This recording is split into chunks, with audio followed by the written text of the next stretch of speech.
Good morning, all. I'd like to call to order the Planning Commission hearing of September 21st, 2023. Luz, could you take the roll, please?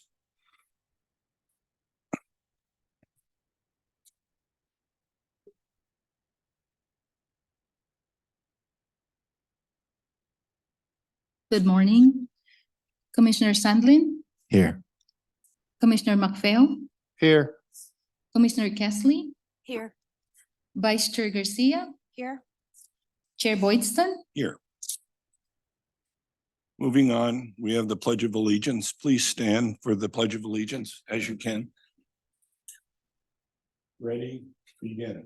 I pledge allegiance to the flag of the United States of America and to the republic for which it stands, one nation, under God, indivisible, with liberty and justice for all.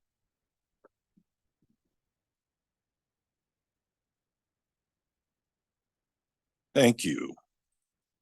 At this time, I'd like to acknowledge the presence of two Spanish interpreters and ask them to come forward to the podium to talk about their interpretive services.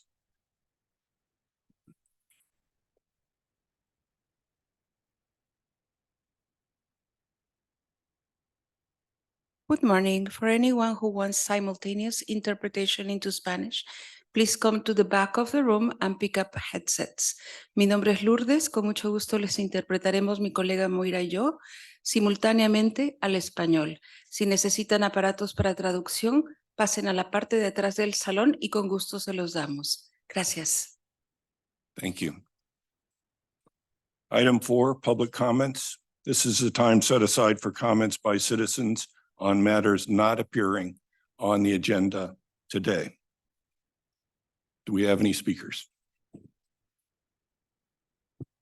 Chair, we did not receive any public comments that is not related to this hearing today. Thank you. Thank you. Item 5, approval of the minutes for July 20th, 2023.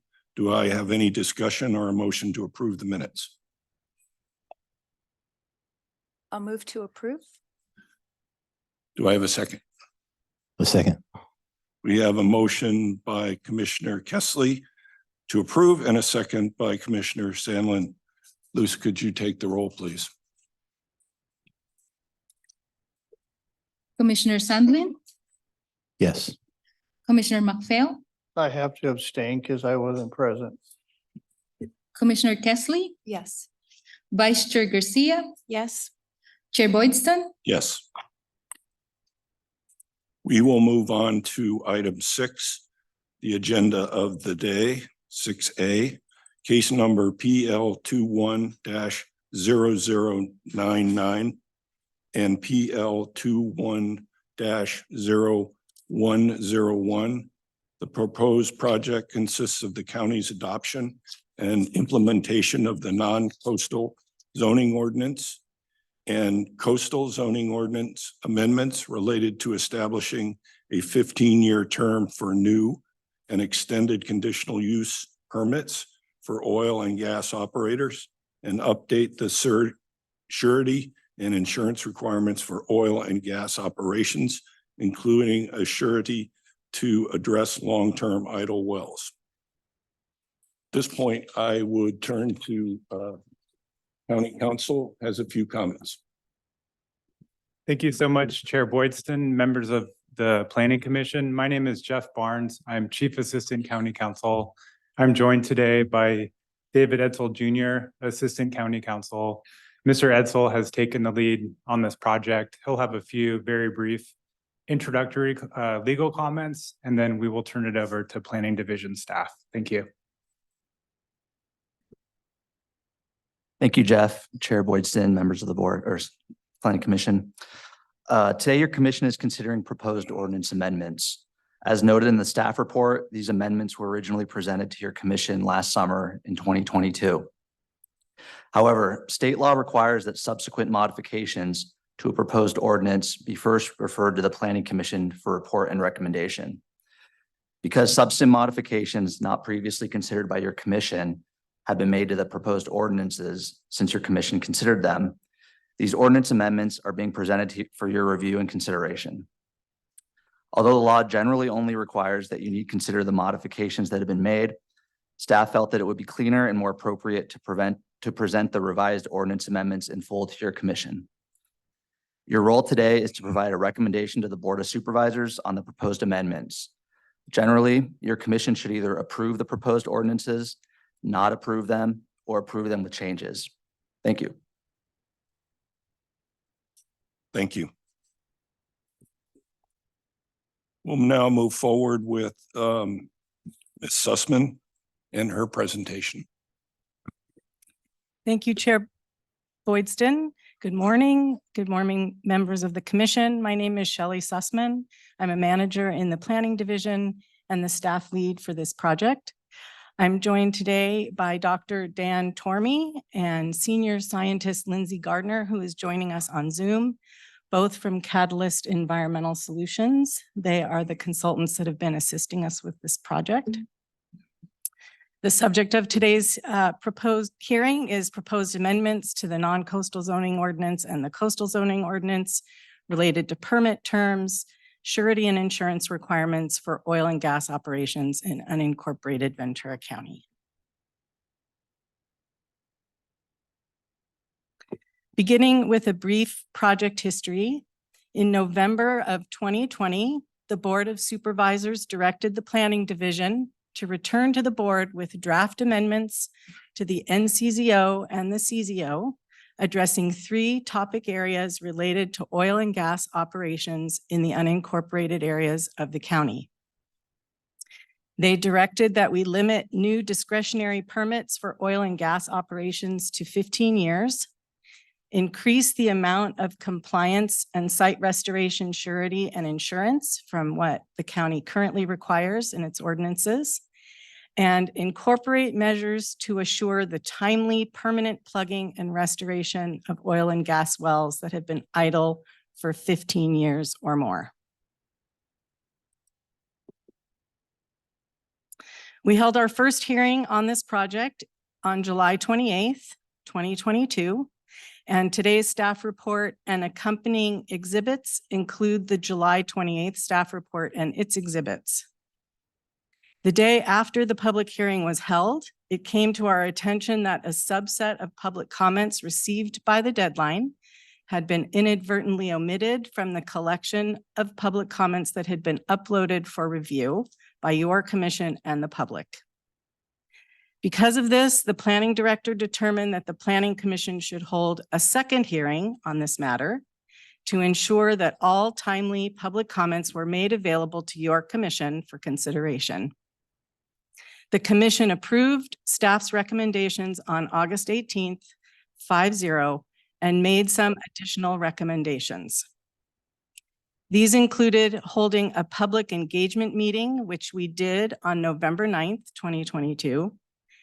And before bringing this matter to the board, the commission recommended that staff research some of the issues that were raised by stakeholders.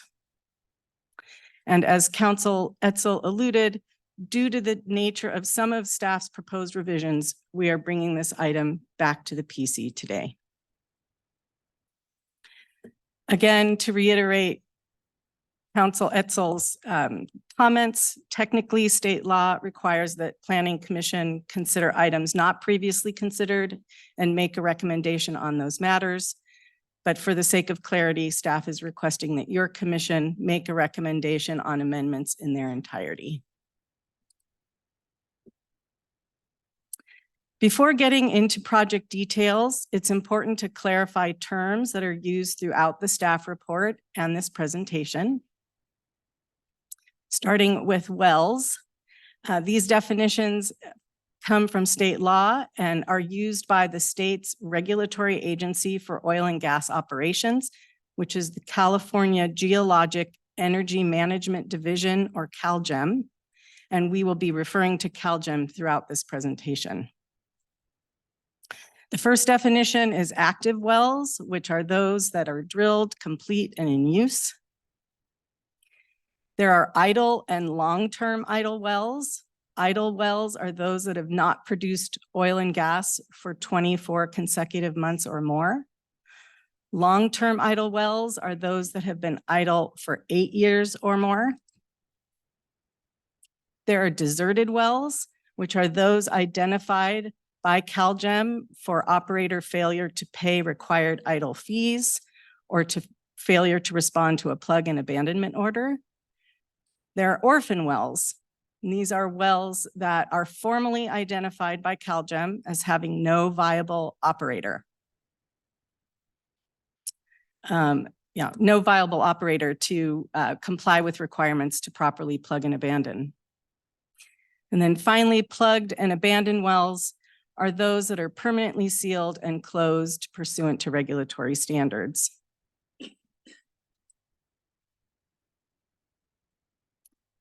For additional context, this table shows the number of wells in unincorporated Ventura County.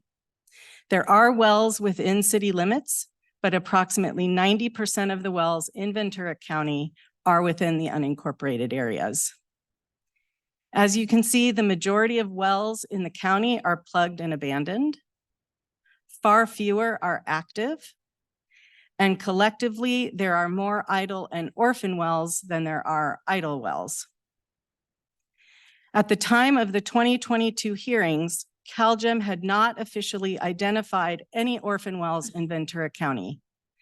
However, since then, CalGEM has identified 398 wells countywide, that's city and county. 298 of those are in the unincorporated area. The state also identified 47 high priority orphan wells in Ventura County that will be decommissioned using government funds. There are wells in the coastal zone, as I've noted on the slide. Over 40% of these are plugged and abandoned, 30 are active, 40 are idle, 114 are long-term idle, and 6 are orphaned. Here's another look at the numbers by supervisorial district. Clearly, districts 1 and 3 have the majority of wells, but there are wells in every district.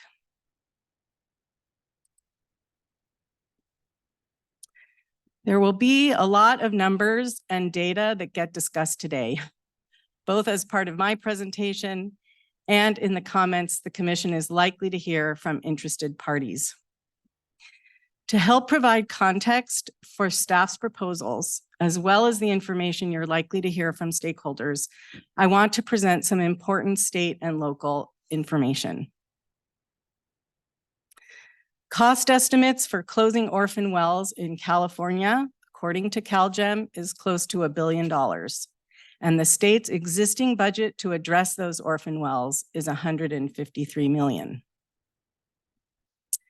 One cost estimate for statewide plugging and abandoning and restoration at the end of life, meaning no more production, is approximately $21.5 billion.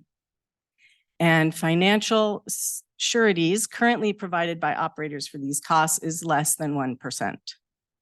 And that comes from a carbon tracker report, which is Exhibit 12 of your packet.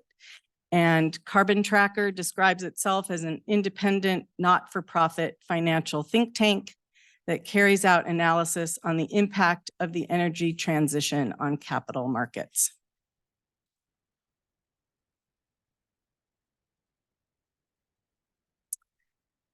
Given the insufficient amount of abandonment and restoration funds, along with declining production statewide, which is true also in Ventura County, bond underwriters have in turn increased the costs of their bonds. And you've likely seen this issue raised in some of the comment letters that we've received. As is true statewide, Ventura County has seen a significant decline in production over the last decades, 69% between 1987 and 2022. Increasing the likelihood that operators will have insufficient funds in the future to pay for well abandonment and restoration.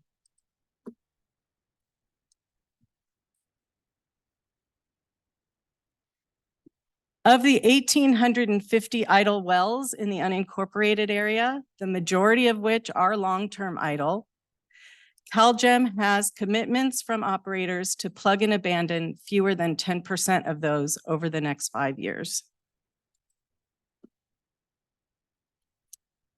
Insurance and surety amounts required by the county haven't increased in 40 years. They currently stand at $10,000 bonds per operator for all of its oil and gas operations in the county, and liability insurance coverages that range from $500,000 to $2 million. All of this important context brings us to the question of to what degree should operators fund their own abandonment and restoration costs in Ventura County?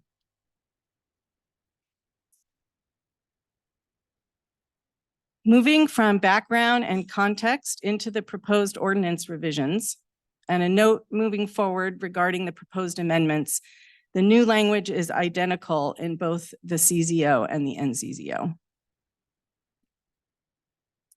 Starting with board direction to limit the term of new discretionary oil and gas permits to 15 years. That is what the ordinance language reflects, a maximum 15-year permit duration for new or modified CUPs. And the language allows for subsequent CUP renewal terms of up to 15 years. And the time limits do not apply to antiquated permits. And this is no change from our recommendations and language from 2022. The second request from the board was to propose revised sureties. Both the CZO and the NCZO, as I mentioned, currently require not less than $10,000 for each well or $10,000 for all operations. And again, that amount has not changed since 1983. The proposed amendments include two sureties. One is the surface restoration and well abandonment surety, and the other is the long-term idle well supplement surety, which is meant to address wells that have been idle for at least 15 years based on board direction. Generally, the amounts are based on the number of active and/or idle wells in the unincorporated area, and sureties would be released after all regulatory requirements are met. Here are more details related to the proposed surface restoration and well abandonment surety, the purpose of which is to help fund abandonment and restoration if the operator does not fully fund or complete these activities. The amount of the surety is $43,000 for every active and idle well, which is 25% of CalGEM's estimated average total liability per well. The proposed ordinance refers to this as the default surety. CalGEM's average total liability per well was calculated at $171,961. This amount is based on what CalGEM paid its contractors to decommission wells in the Northern District, which includes Ventura County, over 11 years, from 2011 to 2022, adjusted for inflation. The information was provided to the county by the Operator Financial Responsibility Team at CalGEM in July of this year. As noted, the proposal results in decreases for all operators compared to our 2022 proposal, with the smaller operators experiencing the largest decrease. There is a $10 million cap proposed for this surety, and the three largest operators in Ventura County would reach this cap. For context, I've shown a range of surety amounts for the three largest operators without the cap. If we based the surety amount on $43,000 per well, the sureties would range from 23 to 66 million for the three largest operators. And if we base the surety amount on the full cost of $172,000 per well, the sureties would range from 93 to 264 million. If an operator believes that its per well decommissioning costs would be less than the default amount, the ordinance allows operators to submit a site-specific plan and cost estimate, which would be prepared by a qualified third party and approved by the county. And it would then be used to establish the surety amount in lieu of the default amount. And staff prepared an errata, which was posted yesterday, clarifying that a surety based on that site-specific estimate would be calculated based on 25% of that approved site-specific cost estimate. The second surety is the long-term idle well supplement surety. This addresses the board's direction to incorporate measures to assure the timely, permanent plugging and restoration of oil and gas wells that have been idle for 15 years or more. We've proposed a $15,000 surety for each of these wells, which is the same amount as was proposed in 2022. However, we removed the cap, and this will only one of the largest operator in the county would hit that cap. I mean, would exceed, we had a cap of 5 million and we removed that cap and only one operator would have reached it. There are 920 long-term 15-year plus, what I call 15-year plus long-term idle wells in unincorporated Ventura County. And it's notable that wells that old are very unlikely to be brought back into production. And they do have the potential to allow oil and gas to leak due to degraded well casings, to present contamination risks, methane leaks, and as wells continue to age, they can become harder and more expensive to plug and abandon. Given that CalGEM has exclusive authority over the timing and implementation of plugging and abandoning, staff believes that this surety is a way to ensure adequate funding to address wells with the highest risk.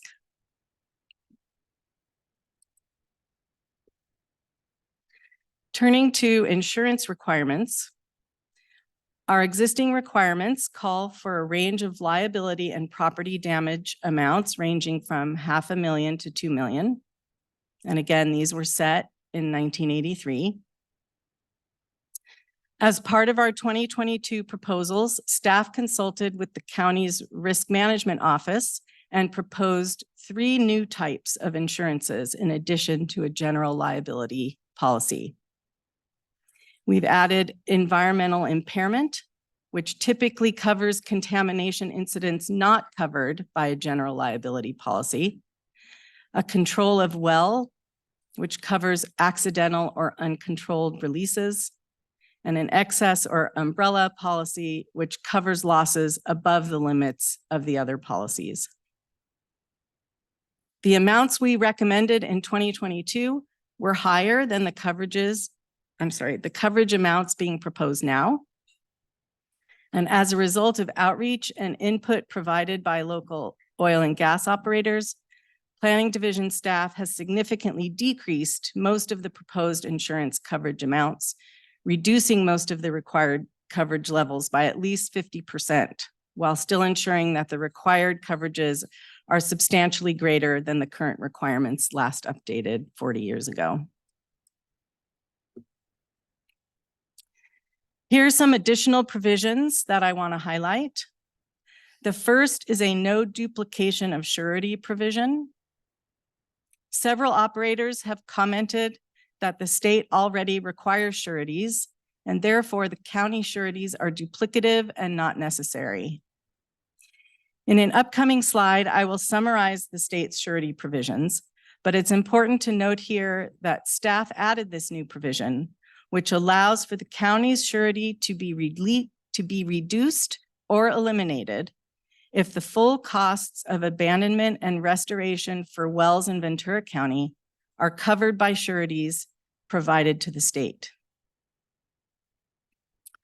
The cash equivalence provision allows an operator to avoid the annual cost of a bond if they choose to submit the full amount of the surety, for example, in the form of a cashier's check to the county. The annual surety and well inventory allows an operator to decrease its surety obligations by timely plugging and abandonment. Finally, there's a new provision which requires that operators applying for zoning clearances must be in compliance with the ordinance prior to the initial deadline for submission of sureties and insurance. This table compares the surety and insurance proposals from 2022 and 2023. And this is all summarized in the staff report, so I won't spend time going through these details now. This slide briefly lists the changes to the ordinance that we are bringing forward today that are responsive to the comments we heard. Lower sureties for all operators, especially for smaller operators, providing for greater equity. Lower insurance requirements, and the no duplication of surety provision. As noted earlier in the presentation, staff expects that you will hear these county actions are duplicative, unnecessary, and premature in light of CalGEM's efforts. So it's important to summarize the status of state funds and programs. The state does collect bonds from operators for plugging and abandoning, and you see here the bond amounts that CalGEM requires. $25,000 for wells that are less than 10,000 feet deep, which is characteristic of wells in Ventura County, or blanket bonds from $200,000 for 50 wells or less, up to $3 million. I've compared these bond amounts to estimated decommissioning costs. Using the blanket bond of $200,000 for comparison, it's clear that a $172,000 per well estimated cost of decommissioning would far exceed the state's bond amounts. The state also requires operators to pay fees for idle wells or file an idle well management plan, which outlines an operator's plans to plug and abandon its idle wells. Idle well fees are used to help fund two state funds that the state uses for orphan well decommissioning. And there's currently about $28 million in these funds. The state legislature also appropriated $100 million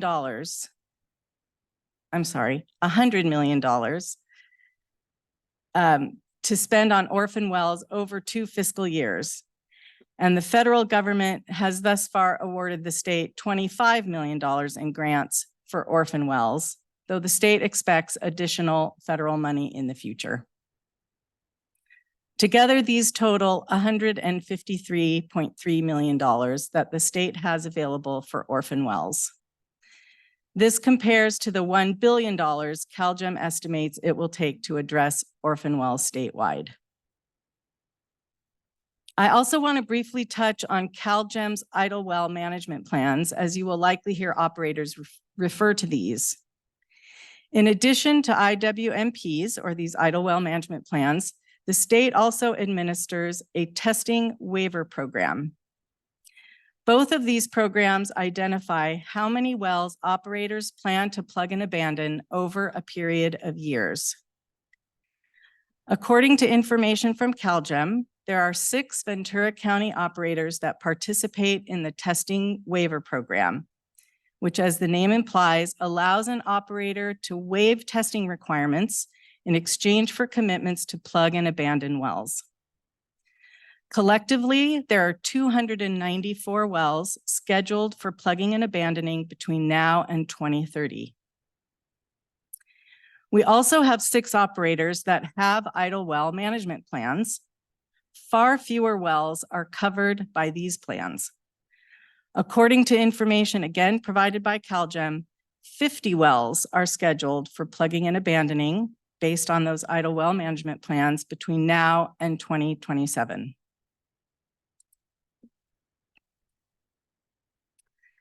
The state has also made progress over the last couple of years in developing an operator financial security program. Based on recent state law, CalGEM is developing a program to assist operators in estimating their total plugging and abandonment liabilities. Based on this information, CalGEM can then require the operator to provide additional security, which can be in the form of a bond, not to exceed $30 million. CalGEM has provided a 4-year timeframe for operators to provide the required information related to their total closure liability. While $30 million in additional security represents a significant increase, in some cases, for larger operators in particular, it still would not equal the estimated cost of plugging and abandoning all of an operator's wells.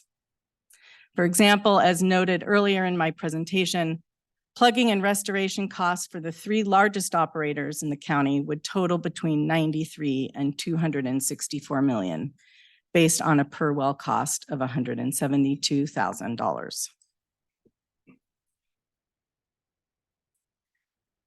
Staff has determined that the proposed NCZO amendments are categorically exempt from the California Environmental Quality Act, or CEQA, based on the exemption classes related to actions taken by a regulatory agency that are beneficial for the environment, namely Class 7 and Class 8, as well as the common sense exemption, which addresses those projects that can be seen with certainty that there is no possibility the activity may have significant effect on the environment.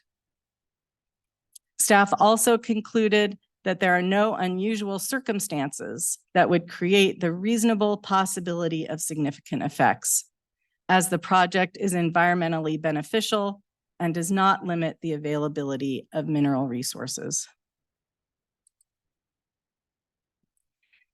The proposed CZO amendment constitutes an amendment to the county's local coastal program, or LCP. Local governments are exempt from preparing a CEQA document in connection with an amendment to the LCP, and certification of an LCP amendment by the California Coastal Commission is required.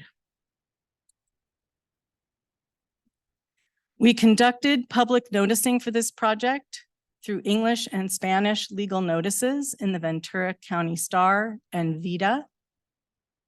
We created a web page in both English and Spanish that included detailed answers to frequently asked questions.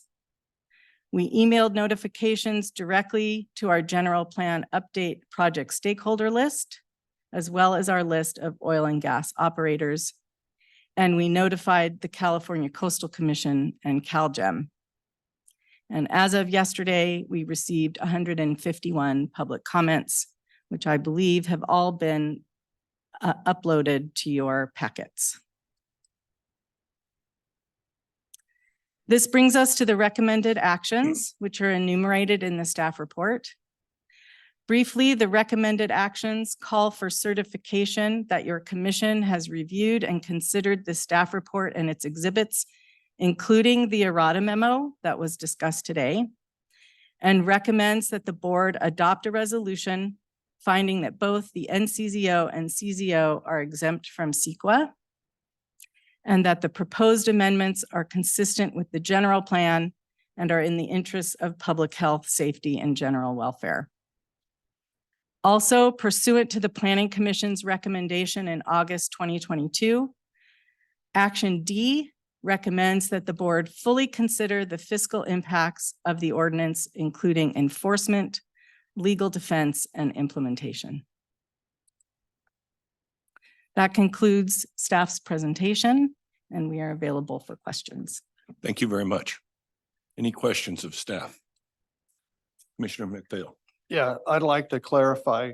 Late yesterday afternoon, we got 341 more comments. So much more than your 151 comments.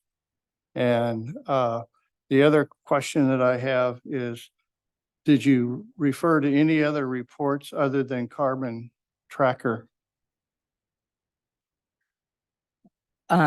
We used information provided by CalGEM to frame up our proposals for surety. And there's a lot of information that we received from them through their operator financial responsibility program. Did you talk to any surety bond people about what's required as far as how much percentage they want or whatever? Or did 25% just come? 25% was selected as a way to meet different priorities. We wanted to make sure that we were creating bonds that were fair to operators as well as represent amounts that are meaningful bonds and reflect state's estimated cost. But did you do any research with bonding organizations to see what they would require? We did. We consulted with experts who basically said that the sureties were available and that based on an operator's particular economic conditions and financial status, that some collateral would be likely required. Do you know what percentage? Of collateral? It's case by case. Thank you. Commissioner Kessley. Circling back to my colleague's question on the carbon tracker document where there was a lot of strong statements made.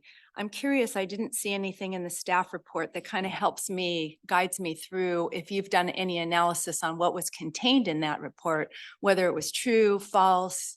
Did you actually go back out and confirm the information that was received in that report?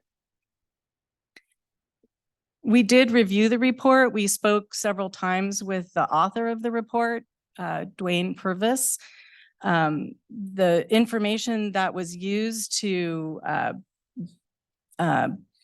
create that report was actually information, much of it was information that is publicly available through CalGEM. And where it wasn't available through CalGEM, did you do some analysis on that? We did not do independent analysis of the analysis that Dr. Purvis included in his report. Thank you. Any additional questions? Commissioner Sandlin? I have a couple questions.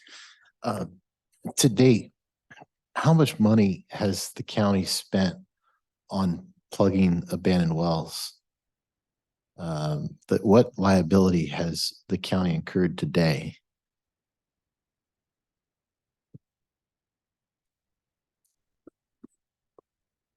Chair Boydston, Commissioner Shanlund. As far as I'm aware, the county has not incurred any financial obligation. And so there's no history of any liability to the county for plugging these wells currently. And the state has a program to do this with their sureties they require. And the other question I have is, when were these insurance requirements consulted with the experts? Was that last year or recently this year? When was that? Commissioner Shanlund, our analysis, working with our consultants here as well, we did part of that work through both the first iteration that came to the commission in summer of 2022.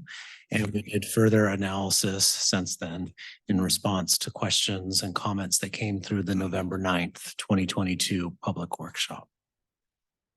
The reason I asked that question is just because my day job, I'm an insurance broker and I sell bonds. And what's happened in the market in the last year has been absolutely crazy. Things have changed significantly since last year. I'm not sure if you guys realize, but State Farm is pulled out of this market in the state of California, and a bunch of other carriers are out of the market. So leaving very little carriers in this market here just recently over the last couple months.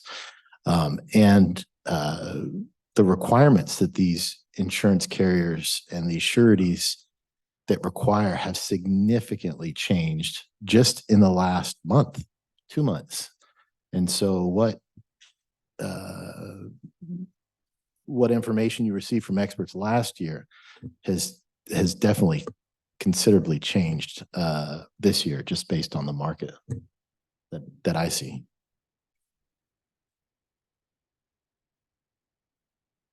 I have no other questions, comments. Go ahead. Okay. No more. Sorry. I Vice have, Chair. oh, thank you. I had a question about so in 2022, the county risk management office made recommendations for insurance coverage. And I see that staff, the latest recommendations decrease those recommendations by 50% for environmental impairment and control of well. Can staff just kind of re-emphasize and clarify what was the basis for that reduction? And just if you could clarify that, restate that, thank you. Thank you. The staff review of the comments primarily coming out of the November 9th public workshop, as well as comments heard in your July 2022 and August 2022 hearings, raised questions about the total amounts. And so our staff work included going over those comments in a serious way, looking to see how could we, as Planning Manager Sussman described to you, meet the objectives of the ordinance package directed by the Board of Supervisors and see where we could make adjustments. And so that was one area that we focused on, was the total dollar amounts. So that was staff work in trying to be responsive to both the commission and public comments and build together the revised ordinance. And I appreciate that, but as far as, so there in Exhibit 10, there's a lot of great data about what other jurisdictions, what some comparable policies are. City of Carson, for example. Can you touch on whether how the original recommendations from our risk manager compared to the some of those reference points for neighboring jurisdictions? So for example, I think I saw in the exhibit that the original proposal for $10 million insurance coverage for environmental impairment, 10 million, there's at least, I think City of Carson had a similar limit. Do you? I would have to. Okay. Okay. I think what I saw in my review of Exhibit 10 is that the reduction is lower than at least one neighboring jurisdiction. So that's why I wanted to get your perspective on that. Thank you. Any more questions? Commissioner? Yeah. Did staff do any research on bills that have been passed recently, like AB 2729, 1057, SB 551, 47, and so on, that would reflect on the requirements put on the industry as a reflect of Ventura County? Yeah, we did. Thank you, Commissioner McPhail. We did have a slide, one of the last slides in there that talked about 551. And I think it's 1057. And that involves CalGEM's efforts to work with the operators to have them estimate the full cost of decommissioning their wells. And if necessary, request additional securities in the form of a bond up to $30 million.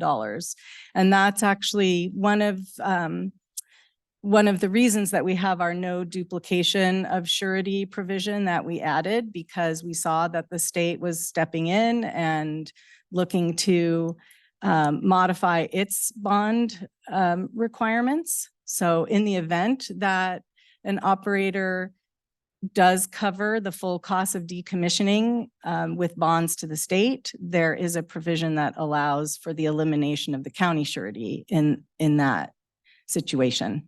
Did you do any research or evaluation of the California Supreme Court decision on Chevron versus Monterey County? That's a council question. Chair Boydson, Commissioner McPhail, yes, we did. That case covers oil and gas production operations. This surety project is different. In fact, the relatively new state law that both you and Ms. Sussman mentioned that gives CalGEM the authority to increase the surety amounts up to 30 million expressly recognizes the authority of local jurisdictions, including Ventura County, to impose our own surety requirements. And so the issue in Chevron was preemption of state law and local authority to regulate.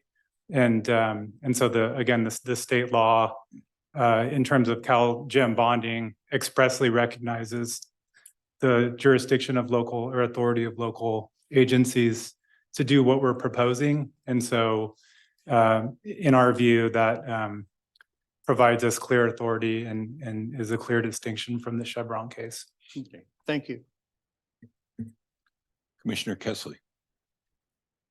I do have a follow-up question. Thank you, Commissioner Sandlin, for your question in regards to, what has the county incurred in cost to date to remediate? And it sounds like it's zero. So my next follow-up question to that is just going to be, where in the staff report or was there analysis done on what operators might already be doing?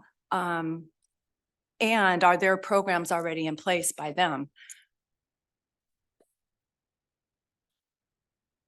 Commissioner Kessley, I think those are good questions. And I think we have some of the operators here today that can probably highlight some of their programs they are doing and addressing aspects of what the ordinance provisions are incorporating. So I think they'll be able to provide that for you. But there is nothing directly in our staff report on that item. So you didn't kind of do an analysis of that and how that impacts what you want to accomplish? I'm just connecting the dots. Commissioner Kessley, thank you for your question. I would point back to the discussion of the waiver testing plan and the idle well management plan. Both of those, we have 6 operators that are participating in the waiver plan. 2 in particular make up the majority of the 294 wells that are planned for decommissioning between now and 2030. So we, for context, we have 1,850 idle wells in the county. So there's 294 wells in the testing waiver program, and in another 50 wells that are committed to be plugged and abandoned between now and 2027 as part of the idle well management plan.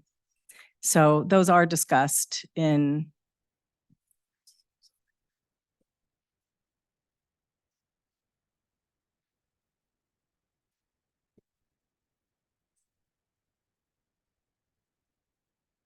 One other point to add is the ordinance also is designed as operators plug and abandon, there'd be lower amounts. So the ordinance is structured that way to recognize when the oil operators are going forward and plugging and abandoning, there'd be less amounts required. Thank you. I look forward to hearing from the operators as well. Thank you. Thank you. Commissioner Sandlin. And I have a question in regards to the staff had asked for a budget for litigation for this ordinance, I believe. Is that correct? Commissioner Sandlin, the prior planning commission at that time made that as a recommendation to the board. Does the staff anticipate that there will be litigation due to this ordinance that the county will assume the cost? County Council. Chair Boydston, Commissioner Sandlin, just like a lot of projects that the county undertakes, yes, litigation is a possibility here. That's outside of our control. The Planning Commission did ask staff to present information to the Board of Supervisors in that regard. And so, all I can say today is yes, litigation is a possibility. I don't think it's a good policy practice personally to base policy decisions on potential litigation costs. That's just me speaking personally. But I think it is likely that there will be litigation, but that's the case with a lot of legislative efforts the county undertakes. And in this litigation, that could be potential, could it be in the millions of dollars? Have we already spent millions of dollars in litigation with the oil and gas industry? I'm not going to comment on that. Thank you. Thank you. Any other questions? Seeing none, I'll open the public hearing. We have probably many speaker cards today. How much? Chair Boydston, we have 14 in-person speaker, and as of the moment, we have 4 in Zoom. Fine. Now it's 15 and 16 Okay. We have a few more. and a few more. Okay. We're going to limit speaking time to 3 minutes so that we can get through this. I'd like to see decorum in the room. No clapping or hooting or laughing or any of that. Let's move forward respectful of all speakers. And why don't you call the first one up?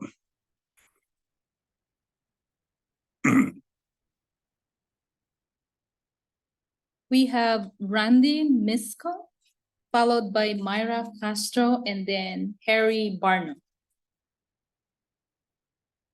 Welcome. Morning. Chair Boydston and Commissioners, my name is Randy Moskal, and I am the manager of California Well Services, or CWS. I have over 45 years' experience in the oil and gas industry. My team and I are experts in eliminating wells like we're talking about today. We have participated in this process also with the state in the bidding process that exists. And in accordance with CalGEM standards, our well elimination process requires removal of any indication that well borers or production facilities were present at that location. In my experience, the county has not had any involvement or incurred any costs in the elimination of wells in Ventura County. At any time that CWS completes a well elimination with an operator or the state, the county has never been involved. The state, however, is involved in every part of those well eliminations, and they are not limited to the well bore or what is downhole. In fact, they are also in charge of surface restoration and surface level facilities removal. They conduct multiple inspections throughout the well elimination process. And if we are providing the abandonment services for the state covers all of those costs.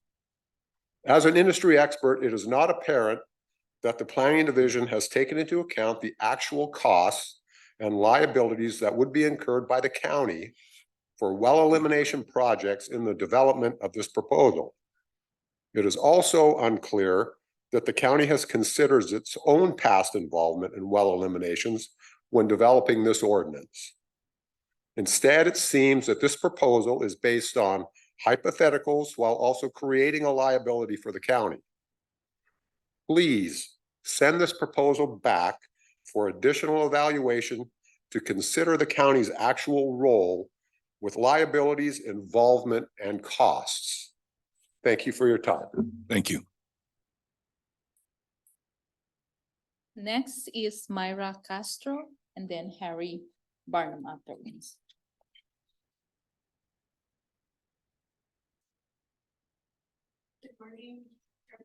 Good morning.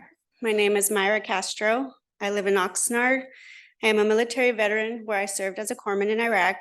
I am a mother of two, and I am an operator with Cal NRG. Being an operator means that I hug the wellhead. I check on the wells in the field to make sure that they are in safe working order. Cal NRG says, think global and power local. What I do in the field fuels our local community. Myself and my colleagues in this room do this to the highest standard because we live in the same communities where we operate. We take pride in what we do. We think about our company's presence in the community holistically.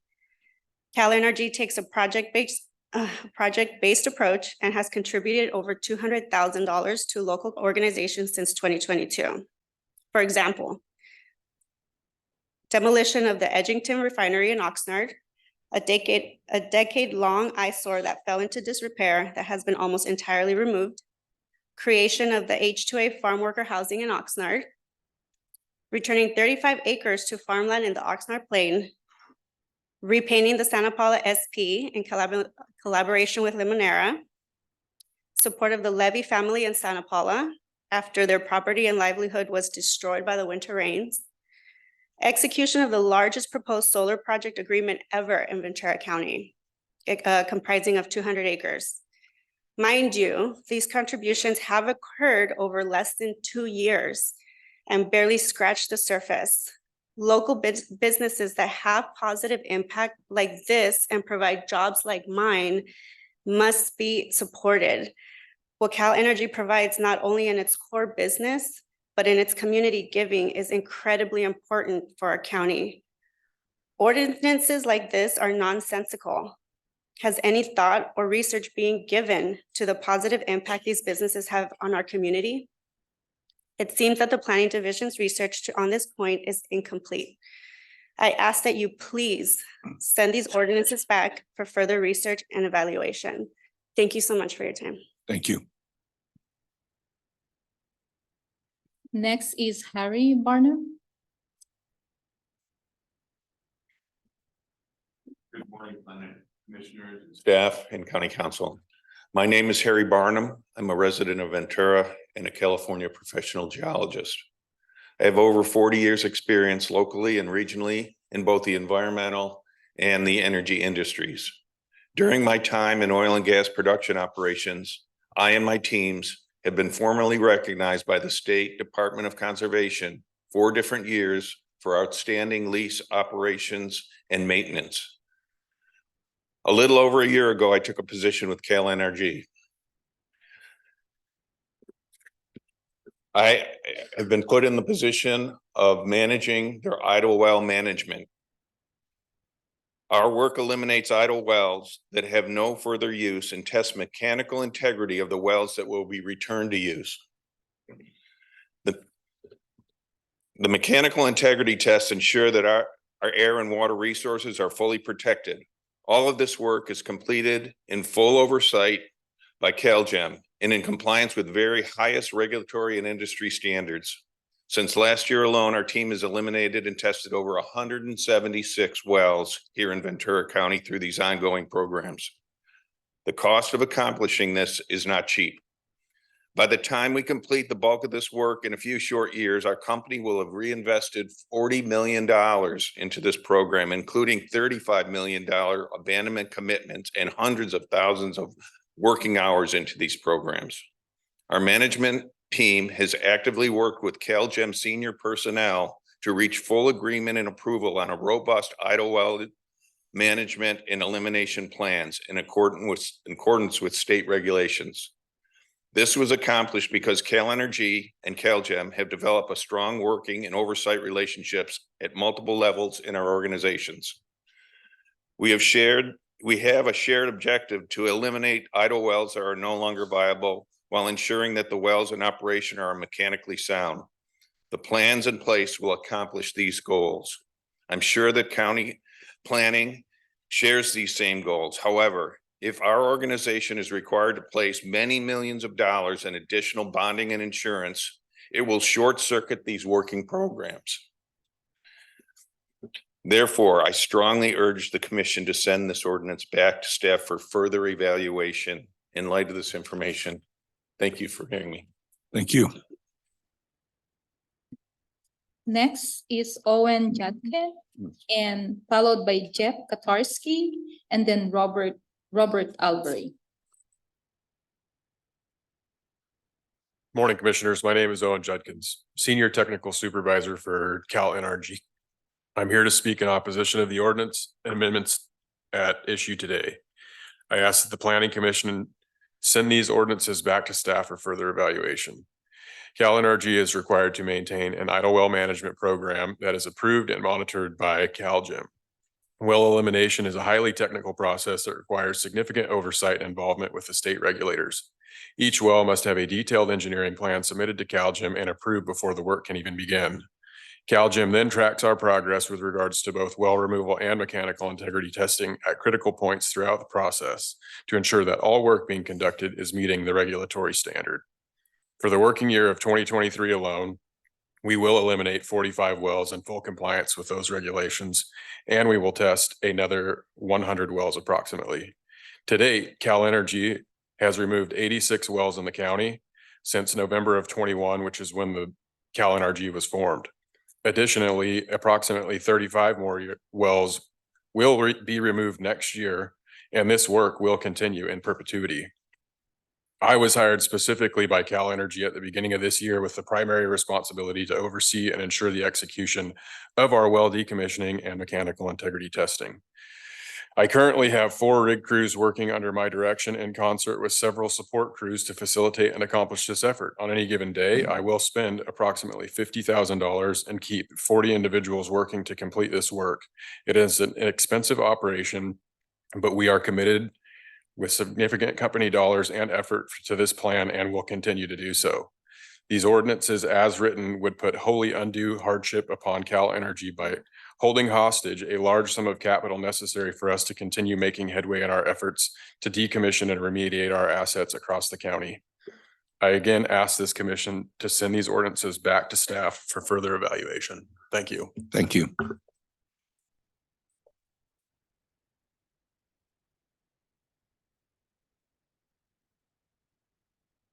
My name is Jeff Katurski, and I'm the Chief Financial Officer and part owner of Cal NRG. The Planning Division staff report misrepresents the reality of the bonding market in California. Large bonds cannot be procured or they require a full cash deposit or letter of credit. It's as if you had a $250,000 insurance policy on your house and the insurance company required you to send them $250,000. There is no 3% down as listed in the staff report. The consequences to Cal NRG is that we will have to post a surety in the county of approximately $17.6 million. Posting a surety in this amount is completely infeasible. Cal NRG does not have $17 million just lying around to give to the county to cover a county liability that doesn't even exist. Cal NRG does not have the availability on its debt facility to issue such large letters of credit as an alternative. Even if it did, the cost would be $1.6 million per year in bank fees alone. These bonding numbers are a company killer for Cal NRG. The contemplated insurance changes are onerous and in some cases impossible for operators to procure. Cal NRG has coverage far exceeding the proposed requirements pertaining to sudden and accidental pollution coverage, which is the coverage that matters. Although it is not mentioned in the staff report, the actual language of the ordinance amendment also lists gradual environmental impairment, which is an atypical policy that provides protection against less than 1% of actual pollution risk and is prohibitively expensive. If the proposed requirements were implemented to manage its insurance costs, Cal NRG would have to reduce its coverage in other categories that cover actual risk.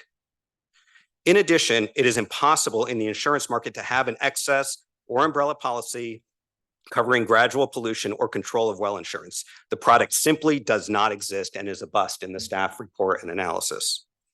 It's confusing why Ventura County would rather have locally owned and operated businesses give money to insurance and bonding companies overseas or give millions of dollars to bankers outside of our county instead of allowing the money to be invested here, eliminating idle wells and growing our economy.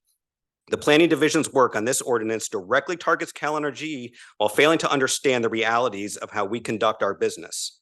We pay millions of dollars each year in property taxes to the county and have hundreds of employees and contractors, all of which would be imperiled by the real world effects of these ordinance amendments, which was not even addressed in the staff report.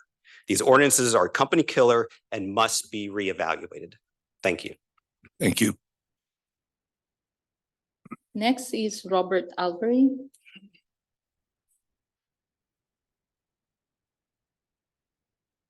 Lower this a little bit. Good morning, Commissioners. My name is Robert Alvery and I live in Camarillo. I'm a coastal operations supervisor for CalNRG since CalNRG acquired the former CRC assets in Ventura County in November 2021. Our leadership has emphasized doing things right and investing in our assets for the long term. As a result, the company has put in funds towards projects that do not necessarily facilitate an immediate return, but make our operation areas better and safer. Most of the people you see behind me take part in that in some way or form. It's a working group of local businesses and vendors supporting CalNRG as it fulfills its mission to make a better and safer operating area that betters our lives. The Planning Division staff report is quick to make assumptions on how CalNRG works as a company, including how we manage our cash flow and proceeds. Every dollar that CalNRG makes gets reinvested in operations. In my role, I've seen it firsthand, including proactive replacement and removal of pipelines and facilities, which increase safety and environmental protection. Investment in new emission monitoring systems for our tank batteries to prevent any releases. Eliminating the need for trucking by installing pipelines where feasible. A flare elimination through process improvement. There are very few and many things in CalNRG that has to address in less than 2 years. The importance to support local energy producers like CalNRG cannot be understated because a strong company like us allows us to improve our environment on the daily. I don't know why the county would want to take on an ordinance that creates a problem it's trying to solve. Why would we want to put something in place that already exists? So I ask that you'd send it back to staff for further review in light of the new information presented today. Thank you. Thank you. Thank you. The next one is Olivia Simonson, followed by Tracy Green, then Carla Mina.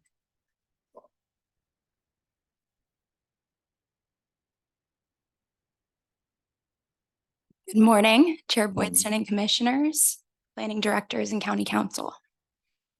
My name is Olivia Simonson. I'm here with CalNRG, and I'm third generation oil and gas in Ventura County. I want to say one thing, which is that CalNRG is planning to be here for a long time. We are increasing production, supporting local jobs, and taking care of our wells and our community. I want to reiterate some numbers that you've heard today. 176 wells tested or eliminated in Ventura County in 2 years. $40 million. CalNRG's total well testing and elimination commitment over the next 5 years. $40,000 per day. The amount that CalNRG is spending on this program, and 40 people that are on CalNRG's leases working on well testing and elimination. I'll reiterate 2 other things that you have heard today. First, that the staff report, again, misrepresents the reality of the bonding market in California. Large bonds cannot be procured, or they require a full cash deposit or letter of credit. The consequence is $17.6 million, as iterated in the staff report, that CalNRG would have to give to the planning division in cash. That's a company killer for CalNRG. And none of the things that you've heard today would be possible if that was the case. Second, CalNRG would have to reduce its insurance that it has for things that are actual risks in our business in order to accommodate the insurance products contemplated and which are prohibitively expensive. We at CalNRG are truly confused. In the stakeholder meeting, our bonding and insurance provider engaged in an extensive dialogue with staff explaining the nature of the surety and insurance market for our company. He said exactly what we have presented today and what we presented 3 times last year. And yet none of that was mentioned in the staff report. Further, it's unclear how making the county the arbitrary arbiter of the local industry with a yearly check-in removes duplication. Needless to say, these ordinances require additional consideration in light of some of the new and not new information presented today before we are allowed to impede or allow the ordinance to impede on the good work that our local energy industry producers are already doing. Thank you. Thank you.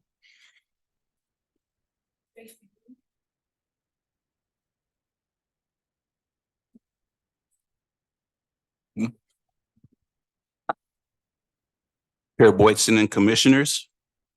My name is Tracy Green.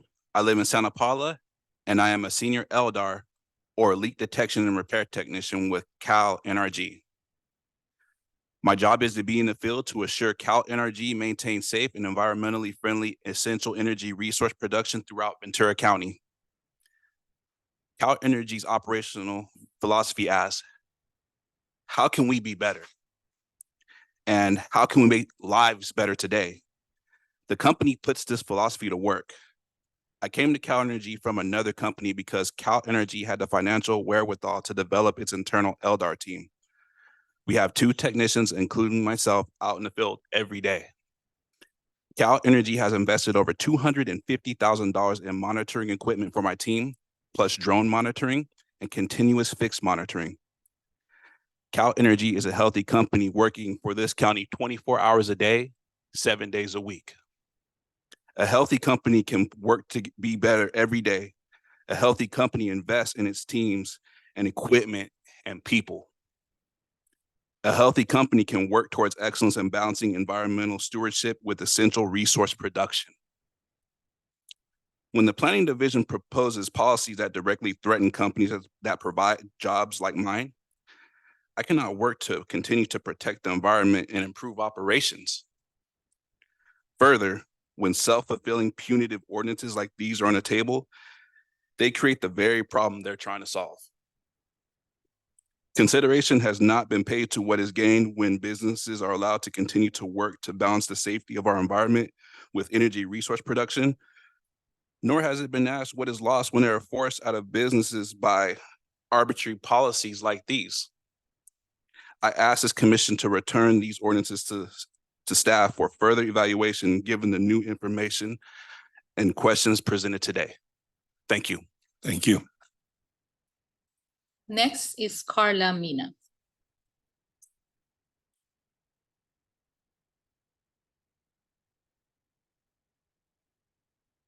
Good morning, Chair and Commissioners. My name is Carla Mena. I am the Director of Policy and Legislative Affairs for Los Padres Forest Watch and a Ventura resident.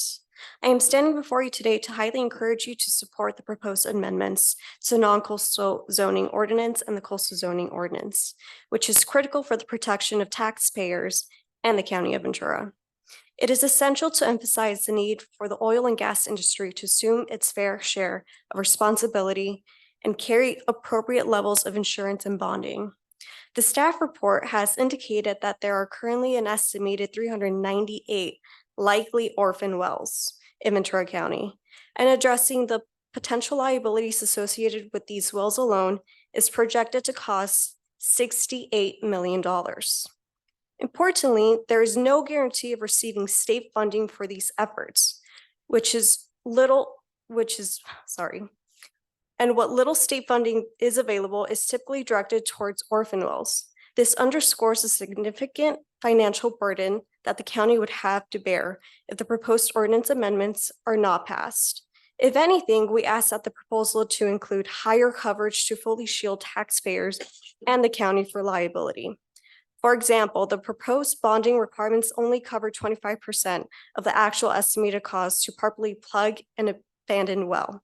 However, it is crucial to recognize that the financial risk and liabilities go beyond orphan wells. There are thousands of existing long-term idle wells in Ventura County, each carrying potential environmental and financial risk. Without the proposed amendments, the county remains exposed to escalating costs associated with decommissioning and the potential abandonment of these idle wells. It is imperative to stress that the oil industry should contribute its fair share to addressing these challenges.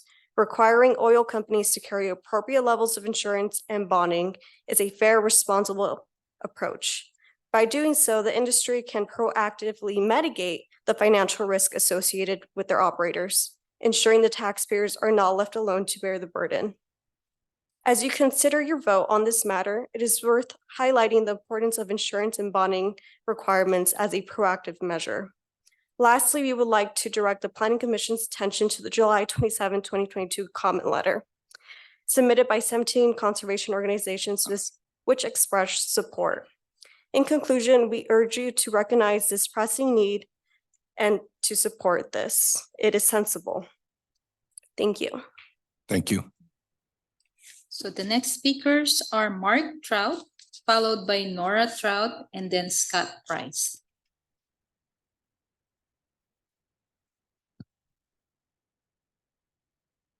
Good morning, Planning Commission. Appreciate the time to speak with you.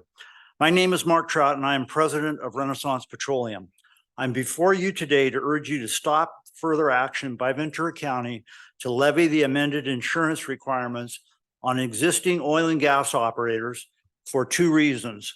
First, the increased operating expenses will drive some operators to financial death. Second, because the county has no legal authority to modify an existing permit in which the permit holder possesses vested rights. REMPET operates the Cabrillo oil field located on the Oxnard Plain. REMPET's operations include two conditional use permits. REMPET is vested in both sites as it has invested substantial sums towards their authorized use. REMPET has never received a notice of violation from Ventura County and is in full compliance with all of the conditions of its CUPs. Because of this, and in accordance with the non-coastal zoning ordinance, REMPET's permits cannot be modified, suspended, or revoked, yet that is exactly what the insurance amendment will do, modify REMPET's permits. There is a history of the Board of Supervisors attempting to modify existing permits. In all cases, these attempts have failed. In 2015, research was done by planning to determine if oil-related permits in northeastern Ventura County could be modified in response to concerns over condors. Planning asked County Council for its opinion, which was summarized in a December 15, 2015 letter from Kim Prillard to the Board of Supervisors. I will read a quote, a portion of this letter. Many oil and gas facilities operate pursuant to existing permits in which the permit holder possesses vested rights. The county's authority to modify these permits is limited by the vested rights doctrine. Rights in a permit vest when the permit has been issued and the permit holder has invested substantial sums in furtherance of the authorized uses. Once permit rights vest, the permit holder has a property right in the permit as approved and cannot be modified by the county. Hence, vested rights in existing permits cannot be unilaterally impaired by the county and its general land use authority, unquote. My suggestion and solution to you and planning is simple. Revise the proposed amendment coverages and have them apply only to new and renewed permits. Thank you very much. Thank you. At this point, we've been going for a while now. We're going to take a 10-minute break. I remind people that if you're parked in the parking lot, you might want to move your cars around so that you don't get tickets. Because I think we're going to be continuing a good time after this break. So I'll close the public comment for now and reopen in about 10 minutes.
Okay, I think we're ready to get started again. I'll open the public hearing and we'll continue public comments. Luce? Yes, good morning, we're back. The next speaker is Nora Trout, followed by Scott Price.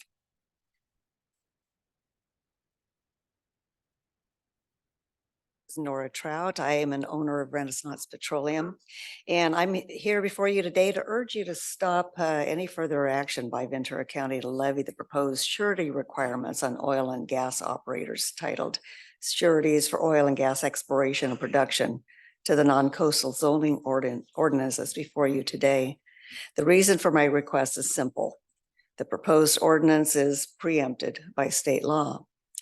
In its current version of the amendment, planning has attempted to frame the new sureties as not duplicating existing state of California requirements by inserting the Article 3 titled No Duplication of Surety Requirements. However, the title cannot camouflage the full text of the amendment. It is just lipstick on a pig.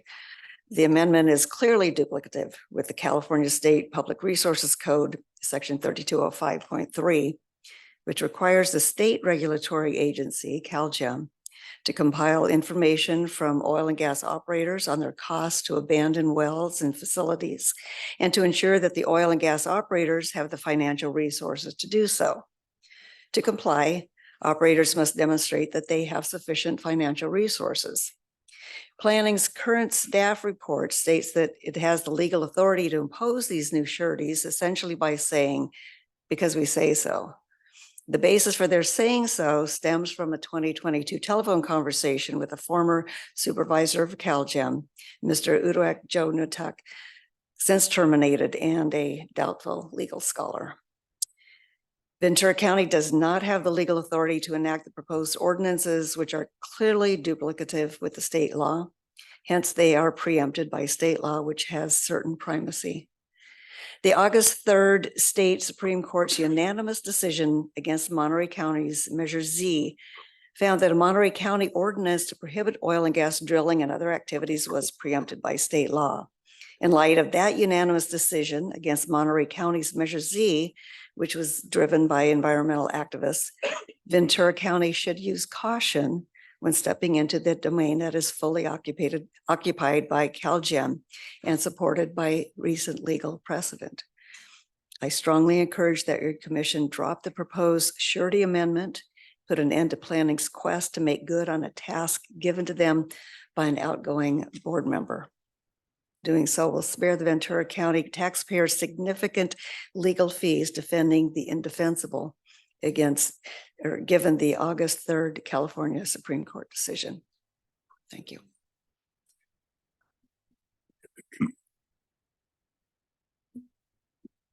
Thank you. The next one is Scott Price. Hello, my name is Scott Price and I'm the president of Carbon California. I started in the oil business in 1990 as Morada Petroleum and operated myself as a small independent oil company for my family, South Mountain Resources, and myself until the year of 2017, where I sold my assets and became the president of Carbon California. In those years, which was many years, I can't count them, but I'm saying 35 plus years, I've seen a lot of changes in the oil and gas business. I started when there was no APCD, there was no governance on any of this. I've seen all the rules come from zero to what they are now, which are the most restrictive rules that we have in the United States.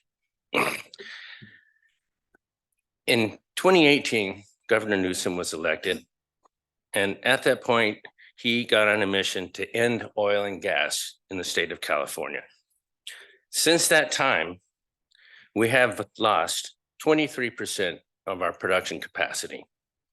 With the ongoing efforts, which include stricter setbacks,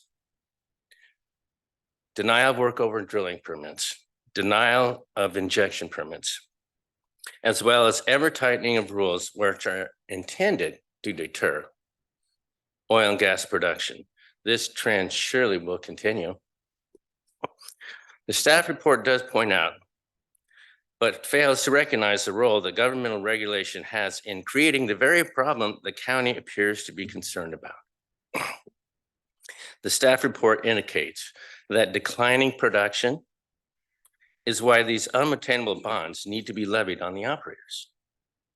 If the state and the county continue to kill the production capacities of the oil and gas companies, the only effect will be to weaken the financial well-being of the very people that are responsible for abandonments and facility demolitions.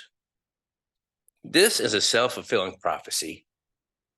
And through these actions, it will indeed be the counties and the state that will be responsible for populating the orphan well list. Carbon California is now in its 4th year of a 10-year plan with CalGEM to have all of our idle wells abandoned. We are on schedule and we're in full compliance with this program. There is no need for overreaching duplicate regulation from the county. The state has regulation and it is working.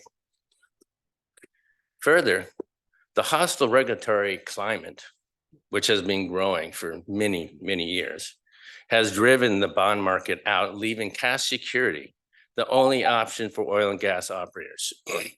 You've heard this before, and you'll probably hear it again and again. That is just a fact. There is no more 2%, 3%, 4%. It's 100%. For my company, if you look at the $43,000 per well, calculate that out, that's $21 million.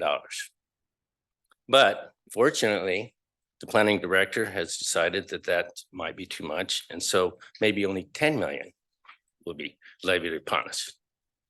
Might as well be 50 million because 10 million is not going to happen. We cannot post that kind of bond. We cannot get that kind of bond. And if the planning directors know somebody who they say that they've talked to, referred to, do have people that will do that, please send us the list. Mr. So, Price, The excuse me, proposed bonding requirements are your not. time is up. Oh, I did a good job. I urge you to reconsider. Thank you. Thank you. All right, our next three speakers is Tad Collar, followed by James Farkas, and then Ben Oakley.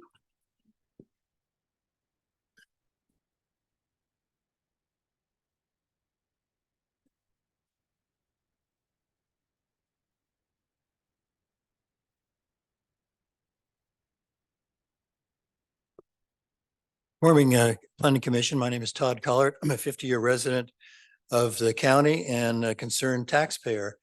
As I see it, you've got a delicate balancing act to consider today.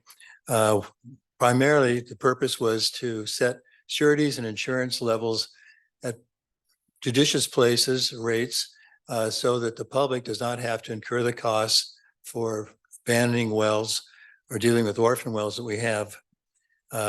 It's been demonstrated that CalGEM does not have the funds to do this adequately, and the county has needed to step in. The $150 million, as I recall, 100 million from the state and 53 from the feds is public money going to support the abandonment of wells throughout the state. And that applies to the orphan wells here. That comes out of our tax money, me as a taxpayer. And I personally believe that's the obligation of the industry. Moving forward, so I support the recommendations here, even if at 25% coverage of the cost of an abandoned well. I do point out, though, there's some questions. I'm referring to Exhibit 5B, which is the legislative format version of the non-coastal zoning ordinance. Section 8107 5.6.5E refers to the operator and the property owner being ultimately responsible for any liabilities that exceed the amount of the sureties that supposedly would cover all those matters. My question is, who is the property owner? Is that the surface owner or is the property owner the mineral rights holder? It seems to me the mineral rights holder is the party who's acquired a good deal of money, return on their rights as a mineral rights owner and leasing it out. And they bear the brief responsibility for any failures to have their wells closed, not the surface owner who may have no rights to the minerals. Secondly, and along the same line for a clarifying question, section 8107-5.65F, parent 1, refers to below ground pipelines. And I'm wondering if those are to be removed as a part of site remediation, because the following phrase alludes to all surface operations. So the surface operation includes the removal of subsurface pipelines. Some are above ground, some are below. I don't know the answer to these, but I hope you'll find it out. I have a couple other suggested wording changes you'll see beginning on the bottom of my first page. This has to do with clarity and certainty. There's a lot of contentious, every time a discussion about oil in this county arises, it's very contentious. And I think clarity is important for all parties. Section 8107-5.4 alludes to what a zoning clearance requires, and it alludes only to consistency with the ordinance or the conditional use permit conditions. Later on in the zoning ordinance, you'll find sections 8111, 1.1.1, A and B, which is on the second page of my piece, says it also has to be consistent with the policies of the general plan. I'm suggesting, as noted on the bottom of page 1, that language be inserted right up front so oil applicants know what is ultimately going to be part of their responsibilities and meeting. Mr. Collard, rules. excuse me, your time is up. Okay, thank you. Thank you. Thank you. Jane Farkas. Good morning, Chair Boydston, honorable commissioners, Jane Farkas, Carbon, California. Carbon has a strong track record as an environmental steward of our oil and gas properties. We are committed to preserving and protecting the environment in the areas where we operate. We only operate here in Ventura County, and all of our employees also live here in the county. Like the other operators here before you today, we take enormous pride in our operations and environmental stewardship and what we give back to the communities where we operate. And for Carbon, that is Santa Paula, Fillmore, and Pyro. We are actively working with CalGEM to plug and abandon our idle wells. In fact, we will have our idle wells completely, all of them, completely abandoned by 2030 under the existing CalGEM program. And we are funding these programs, all the plugging and abandonment projects. But this can only happen if we can continue to operate. I spoke to this commission at 2 planning commission hearings last year and submitted a letter from our broker supporting the fact that, contrary to what is envisioned in the staff report, the bonding being proposed by the county is not actually available. Carbon will have to put up 100% cash collateral backing, not just the 3% annual fee. There's no financial resources available that would allow Carbon to comply with that requirement, and we would be forced out of business. I do take great offense to the tone of the staff report and the fact that it states bonds are available to responsible operators, implying that we are not responsible. It's absurd. Once again, the surety amounts in front of you today are a company killer for Carbon. We cannot support this ordinance as written, and we ask that you direct staff to truly investigate the feasibilities of its proposals. Thank you. Ben Oakley. Hi, good morning, everyone. My name is Ben Oakley. I'm with the Western States Petroleum Association. And I do want to appreciate the work that the staff has done. I know they've done a lot of work on this. I'm going to respectfully disagree with some of their findings, but I do want to appreciate them for what they've done. I think there's some glaring holes in the analysis that we're seeing in the staff report. So the biggest thing that jumped out at me is this arbitrary 25% factor. And I pored over those documents looking to see where that number came from. And as we heard this morning from staff, it really is just an arbitrary number that was selected by staff. I think the comment was it felt like a good balance, but it doesn't seem to me that it reflects and what you're hearing from the operators today. These operators that are in good standing here locally. it doesn't seem like the analysis has it provides a list of those regulatory agencies and programs that are out there. So like SB 551, AB 1057, AB 2729, but it doesn't really quantify how those are actually reducing the risk to the county. I think that's a critical part of the analysis. So here's an example. County staff talked about this $150 million budget to address the wells. Well, that ignores the draft expenditure plan that just outlined $317 million over the next 7 years to address orphan wells.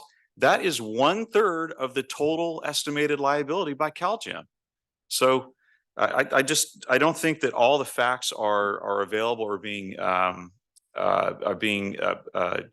factored into the final analysis here. Also, we heard a couple of times that there's these 378 local wells. Well, 47 of those are already on the list and are going to be remediated by the state over the next couple of years. So how are the local operators performing? Well, you've heard from some of them, but even the staff report acknowledges that statewide, 50 of 51, I believe, operators are in full compliance. These local operators are complying with the state regulations, but instead they're treated like they're bad actors. They're treated like they're the irresponsible companies that are going to leave this mess on the county's hands, and that's just not reflective of the facts. We think that there are significant state versus local authority issues. It establishes this elaborate regulatory scheme that the county reviews statewide obligations and then collects and doles out money to the state. There really is no support for that other than this unofficial phone call that's been referenced several times now over the past couple of hearings. And finally, I'll close with this. It seems that no one looked at the big picture, that will this actually address the issue that it's supposed to address, or will it make things worse? You've heard from these folks, these cash bonds are not available. They'll have to post full collateral, and it's going to make things worse. I urge you to work with us to get this right. Thank you. Thank you. The next three is John Williams, followed by Haley Ellers, and then Mr. Alasdair Coyne.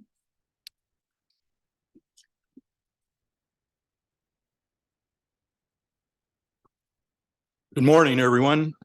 My name is John T. Williams. I'm a resident of Ventura and also a California professional geologist and an owner of a ranch in eastern Ventura County. I'm here to discuss the proposed amendment, which would limit the term of a new or renewed permit to 15 years. I own and operate our family ranch, Modelo Peak Ranch. And on this ranch, there was drilling since the 1890s. There are 4 oil fields on the ranch. 3 of them are abandoned, and there is 1 idle well on the ranch. Nearly all the wells were shallow and have been plugged and abandoned. More recently, active seeps and the past oil production has attracted oil and gas companies to pursue deeper opportunities. To pursue deeper drilling on the ranch, an interested firm must acquire a conditional use permit from Ventura County, which contains the proposed amendments. The amendments that is critical to me concerning future oil and gas activity is 8107-54B, which limits the term of the new renewal conditional use permit to 15 years. Operators will not pursue exploration on a property or my ranch because of the shortness of the original CUP. I recently reviewed a California Supreme Court decision of August 3rd in Monterey County, Measure Z. And I am sure you are aware the state Supreme Court unanimously affirmed the unanimous decision by an appellate court, which defeated Monterey County and environmental activists there to prohibit oil and gas drilling. The basis of the defeat, as determined by local court and affirmed unanimously by appellate court and Supreme Court of California, was the fact that oil and gas activities were encouraged by California, specifically through Public Resource 3106. In this way, such as Ventura County has the legal authority to determine the zoning, but does not have the legal authority to determine how long such activities continue. Zoning approved is okay. I urge you to exclude the proposed amendment of 15 years. Thank you. Thank you. Next is Haley Ellers.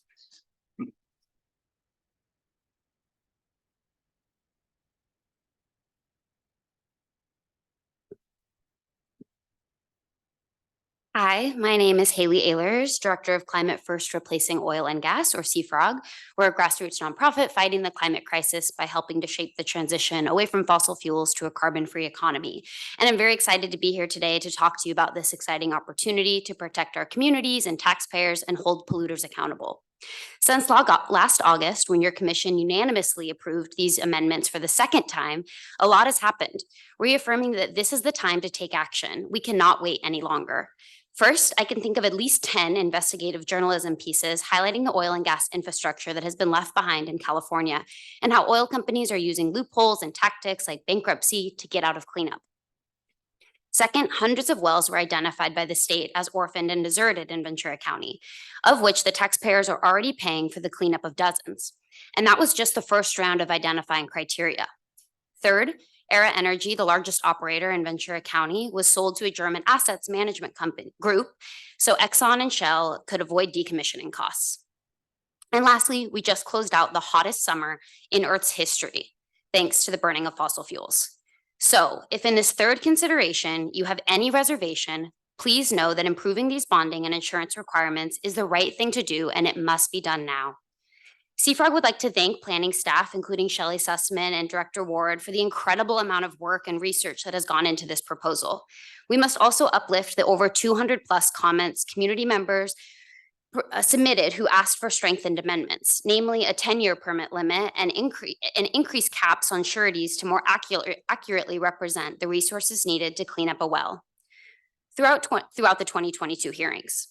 Today's proposal is a step in the right direction, but it must not be weakened further by oil industry concessions, as clearly reflected in the billions of dollar gap between the total decommissioning cost of $21.5 billion and the measly $106 million in sureties currently available in California. Those numbers are so big, they're even hard to wrap your head around. This commission, alongside county staff, community members, organizations, environmental groups, has the opportunity to do something very exciting today. For years, the younger generation, even my generation, has been asking for governments to do better, to think of our futures and to prioritize life over fossil fuel profits. Approving these amendments is a first step in listening to them and to us.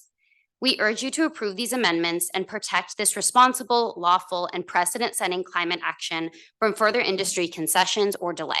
Thank you. Thank you. Next is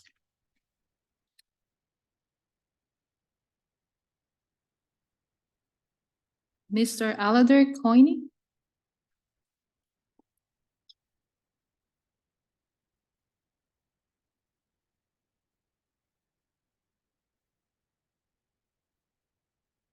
Chair Boydston and members of the County Planning Commission. My name is Alastair Coyne. I represent Keep Sespe Wild Committee, a wilderness group protecting the Sespe watershed. The Sespe oil field north of Fillmore contains many hundreds of wells within the Sespe watershed, a good number of which are abandoned or have sat idle for over 15 years. We support planning staff's recommendations on this topic. Specifically, we're in favor of increasing the surety amounts, eliminating the $5 million maximum amount. This will ensure that, in the words of the staff report, the riskiest wells will be properly plugged and abandoned. There are 920 such wells in the county.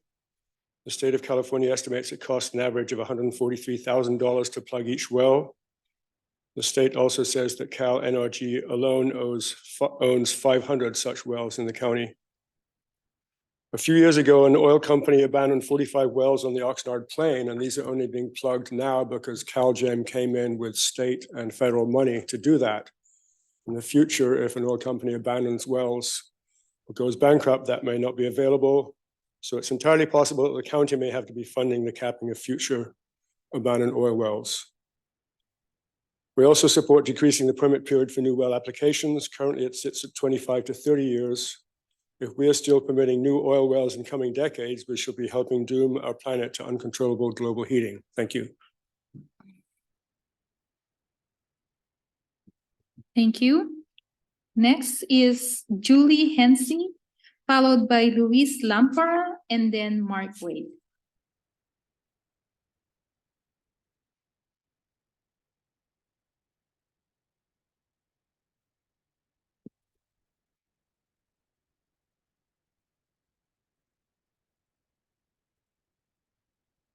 Good morning, everyone.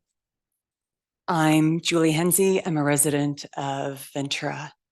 I am not employed at the moment, so I'm not paid by anyone to be here. Behind me, we have a lot of hardworking individuals, and they seem to be showing up more and more. I saw many of you last week.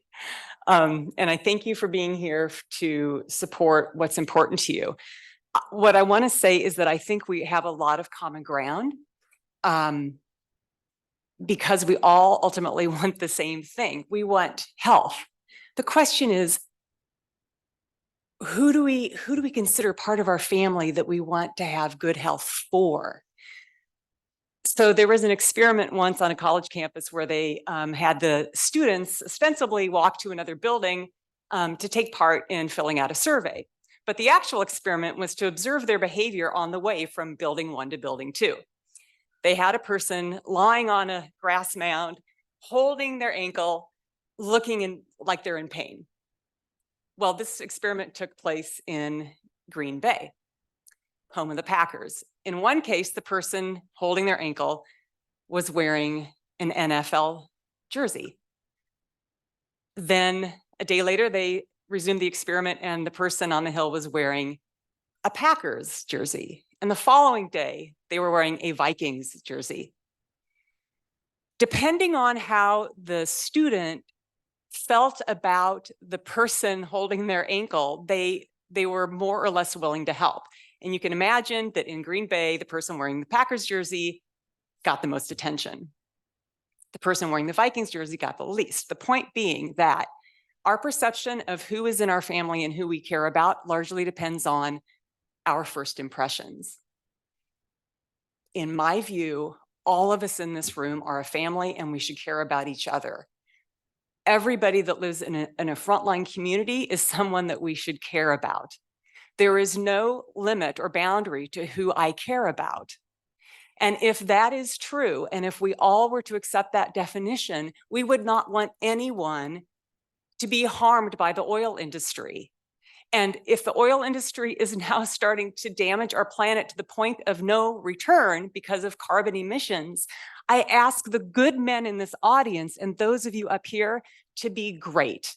Don't be good, be great. Good people care about their immediate families. Great people, great men care about society at large. And today we're arguing about how to rearrange the decks on the Titanic. Shouldn't we all be focused on saving our planet? I care about your jobs, but not as much as I care about the planet. Let's all come together. We can do this, but we have to stop using fossil fuels. Thank you. Thank you. Next is Luis Lampera.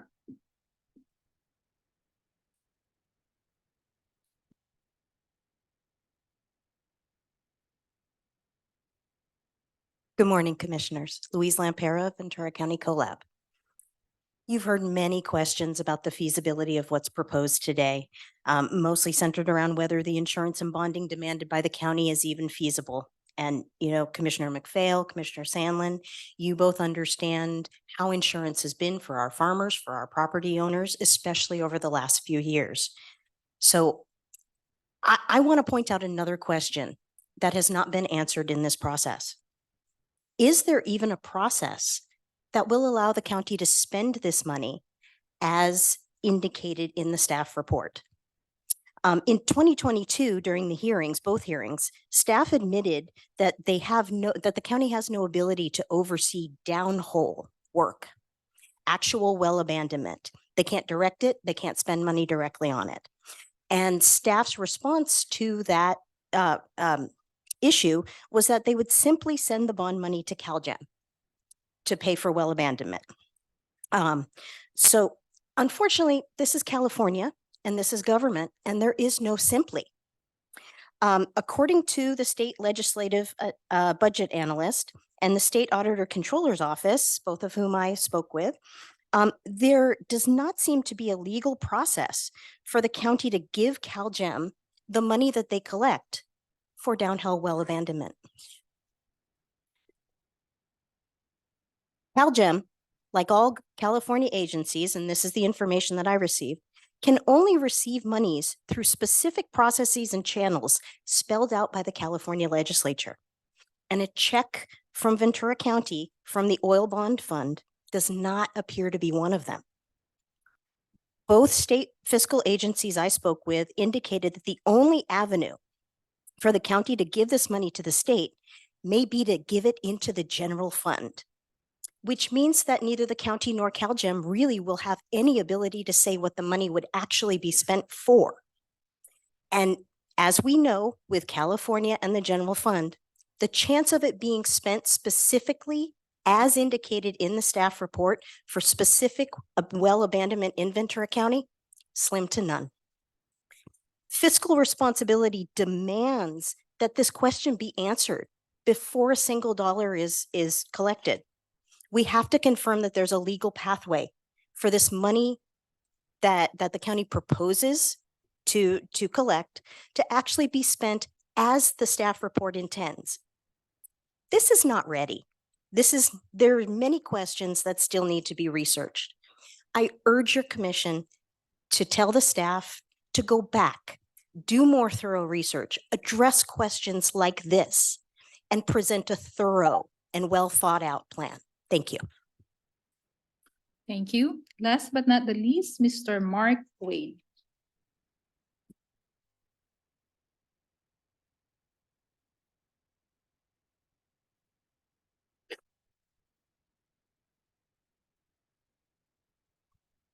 Hi, my name is Mark Wade. I'm an independent oil and gas producer in this county. And I'm not going to go and repeat everything that's been said here today, but there was one thing that was said that I will reiterate. This will be a self-fulfilling prophecy if this punitive tax or assessment is made. So I urge you to look at the unintended consequences that may present themselves with this. Thank you very much. Thank you. Now, that is the 20 speakers that we have in person, Chair. Now we will proceed to our Zoom speakers, and we have 5 speakers in Zoom. The first one is Mr. Alan Adler, followed by Douglas Alexander, and then John Bilud.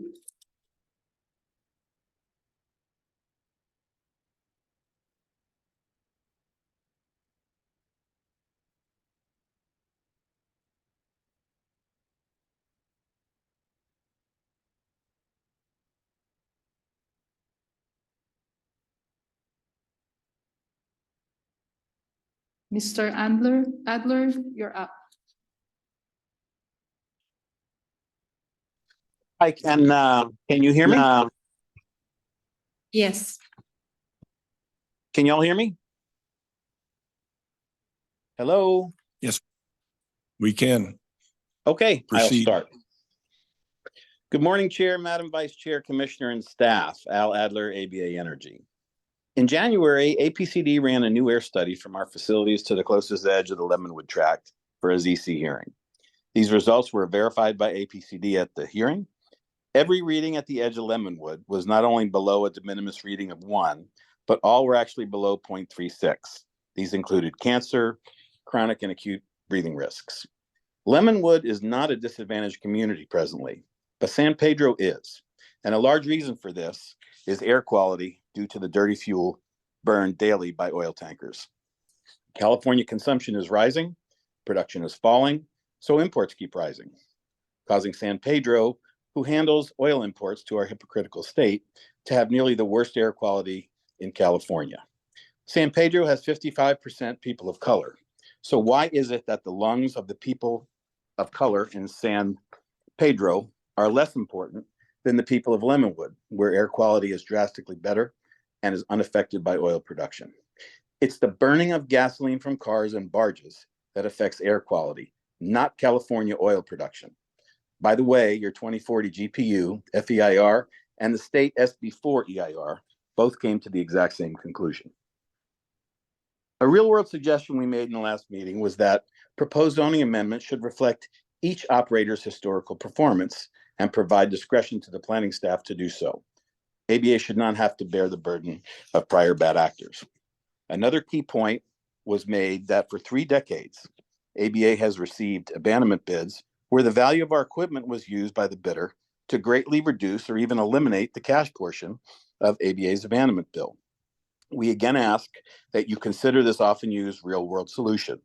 We also believe that the zoning amendments should contain an economic feasibility limitation. In short, ABA can neither obtain the elevated insurance limits nor the additional bonding requirements, as both are contemplated today. If we cannot operate due to this arbitrary mandate that's unobtainable, our wells will be idled, employees laid off, and you will then have created about 20 new idle or orphaned wells. I ask, what is your plan for ABA given these possible realities? The inability of ABA to obtain these is not due to anything to do with ABA. It's simply due to the mass exodus of our insurance markets due to the business climate. The staff report also suggests interplay between county and CalGEM officials, which are not in any regulation, but are specifically rendered unlawful by preemption, just as is most of this amendment. This is longstanding case law that was last month codified by our state Supreme Court. The justices also reminded us that state law is to maximize California oil production in our legislation. Finally, the county has claimed it was exempt from CEQA in proposing these amendments, but the law dictates otherwise, and that the county is obligated to analyze these environmental impacts and cannot rely on a CEQA exemption to avoid doing so. By refusing to make any effort to calculate the effects from the likely increased import of oil and gas, the county has failed to make any effort to analyze the GHG from the project as specifically required by law. We urge you to amend the staff report and the proposed amendments per the foregoing and the record. I appreciate the time to speak.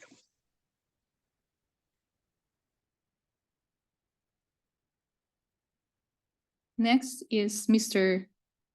Douglas Alexander.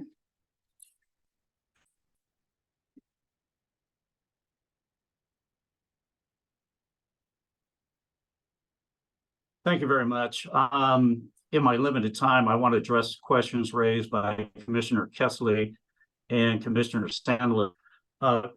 Commissioner Kessley asked, what are operators actually doing? And I'll speak for myself. I inherited a 68-acre oil field, one of the oldest oil fields in California, with wells dating back to 1889, 7 years ago. Since before the time I inherited that field, it had not produced a drop of oil or gas, and that's still true today. In the last 7 years, there's been no production, there's been no income, but I have spent thousands of dollars every year to keep it regulatorily compliant with Ventura County requirements as well as the states, and taxed up to date. During that time, I've asked people what they advised I should do, given the current regulatory environment. And much of the advice I received was to run away.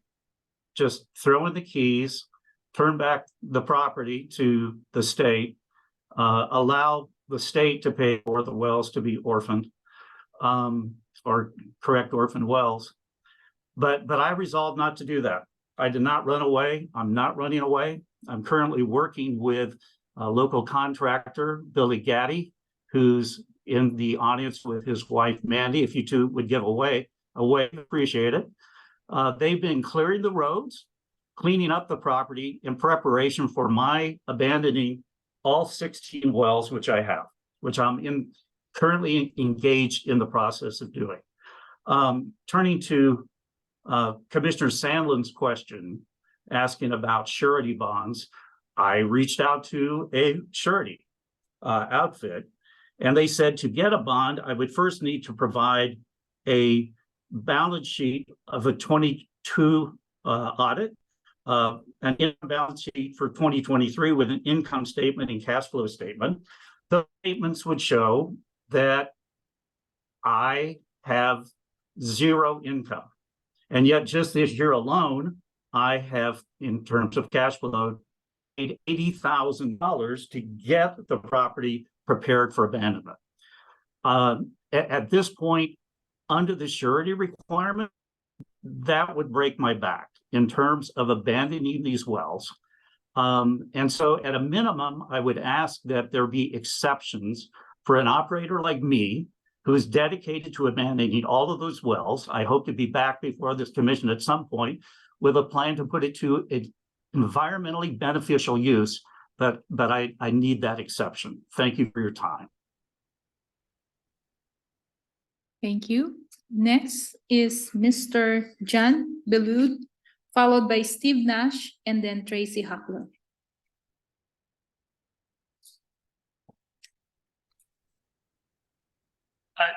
John B.O. is just listening only. Thank you.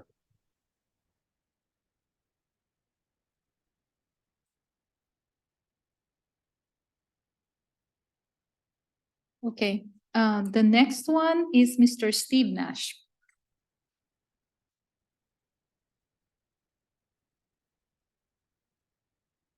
Mr. Steve Nash, you're up. Good morning, commissioners and staff. The reason to have surety bonds is to dissuade companies from a business model of extracting resources until no longer viable, and then at the end of the day to declare bankruptcy and walk away from their obligations. They are simply the cost of doing business. The average total liability per will calculation, which CalGEM has paid contractors for this work between 2011 and 2022, is $171,961. You multiply that by the 7,652 oil and gas wells in unincorporated areas, and that comes to a total of $1.315 billion. It might be less, it might be more. This is a cost that must not be borne by Ventura County residents. The Planning Commission is not fully considering the fiscal impacts to Ventura County residents. And I ask you to require updated insurance requirements from the current requirements that have been unchanged for 40 years, including general liability for oil and gas businesses, environmental impairment, control of well and excess or umbrella liability insurance. Again, this is simply the cost of doing business. The comment letters from the oil and gas industry all seem to deny the County of Ventura's right to regulate their business practices in order to mitigate the negative impacts of oil and gas production, and henceforth provide for a realistic funding mechanism to deal with currently producing and abandoned and orphaned wells. The threat of litigation is not a valid reason to impose their cost of doing business on the residents of Ventura County. The county has the right to regulate land use and to secure the health, safety, and welfare of its residents. Please abide by your obligations and demand that the oil and gas industry pay full freight for the cost of extracting petroleum and natural gas in Ventura County. And I want to add that I feel the commission's pain in having to read and digest several hundred comment letters in a short period of time, because I had to do that as a planning commissioner myself. So there's no easy way around that. You do your best, and I appreciate the work of all involved. So thank you for your time. Thank you. The next speaker is Ms. Tracy Huffler. Just a reminder for our Zoom just a reminder for our Zoom attendees, if you would like to comment for this specific project, please raise your hand so that our IT person who's managing the Zoom will be able to put you on a queue. Thank you.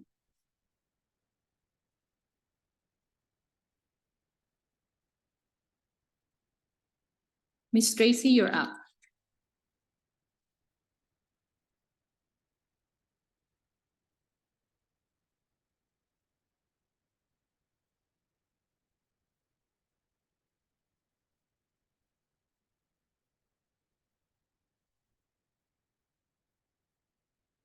Tracy Huffler, we're ready for you whenever you're ready.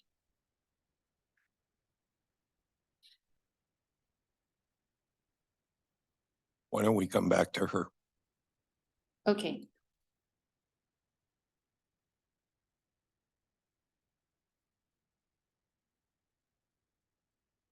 Chair, I don't think that we have additional speakers, so I think that's it. That concludes the Zoom speakers and also the in-person speakers.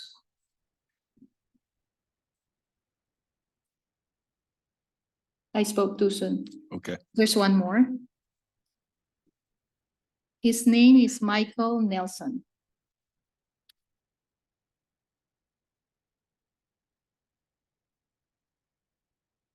Mr. Nelson, we're ready for you.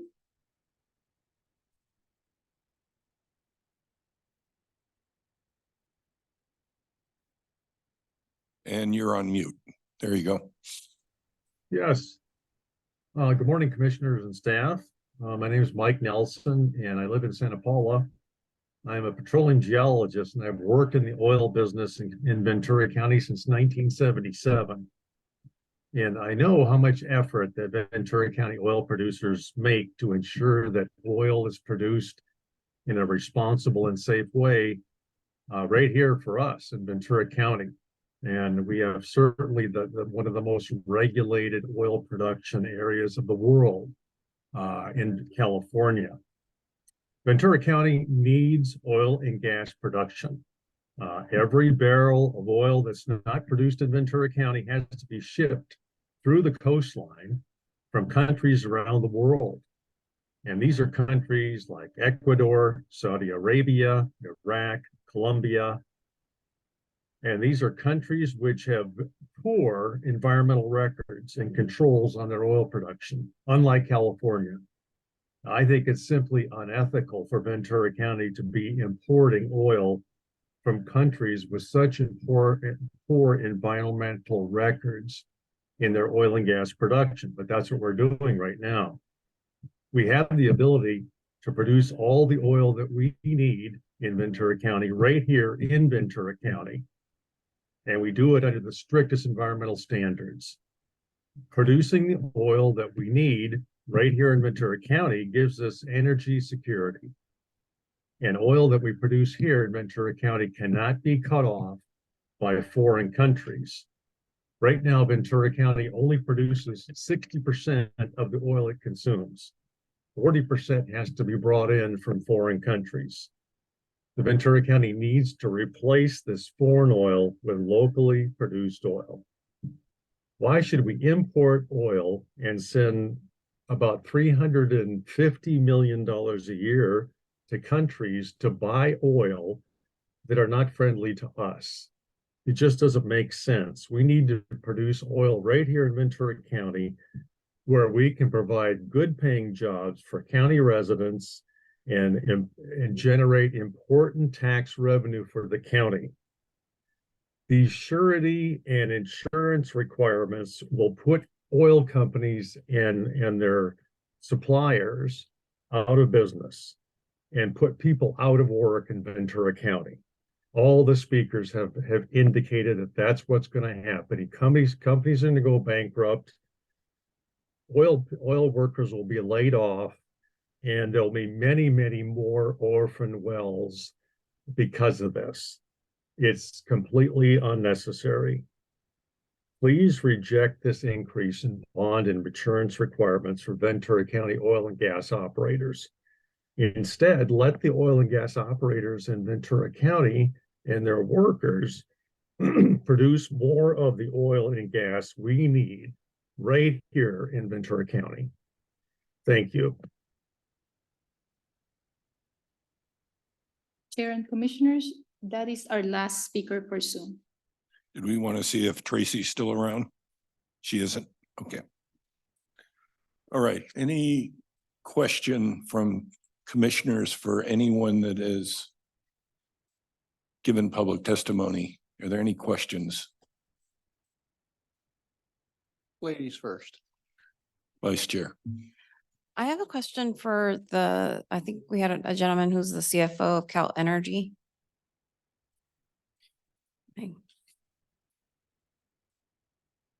Hi, good morning. Thank you for being here. I was curious if, as a CFO, are you also the risk manager, or is that a separate position in the company? I handle all of our insurance, Okay, and working with our insurance broker. do you operate outside of Ventura County? Yes, 90% of our production is in Ventura County, but we have some small amounts in Orange County and Monterey County. I was curious, I think in past staff reports, staff presented information about other jurisdictions that have also adopted similar insurance and surety requirements. So 90% of your production is in Ventura County, but you have operations in other areas. Have you had to obtain similar insurance requirements in other areas? No, we have not. Okay, thank you. Commissioner McPhail.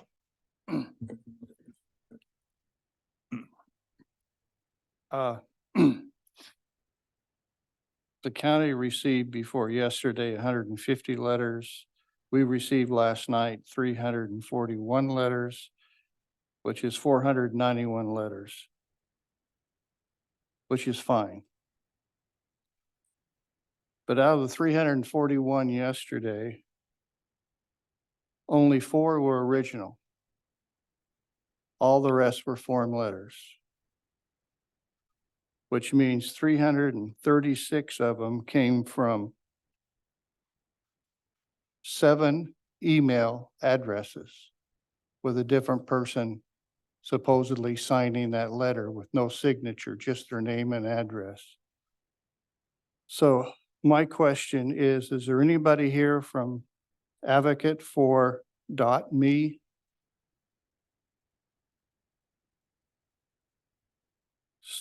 thingrossroots.com?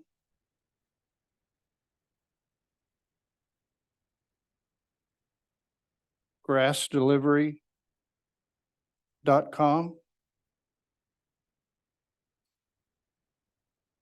or advocacy.com?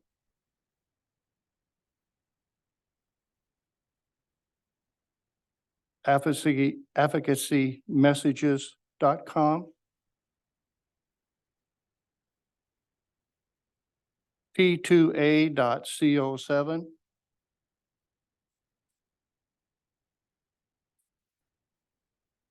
My question is if anybody here from any of those email addresses.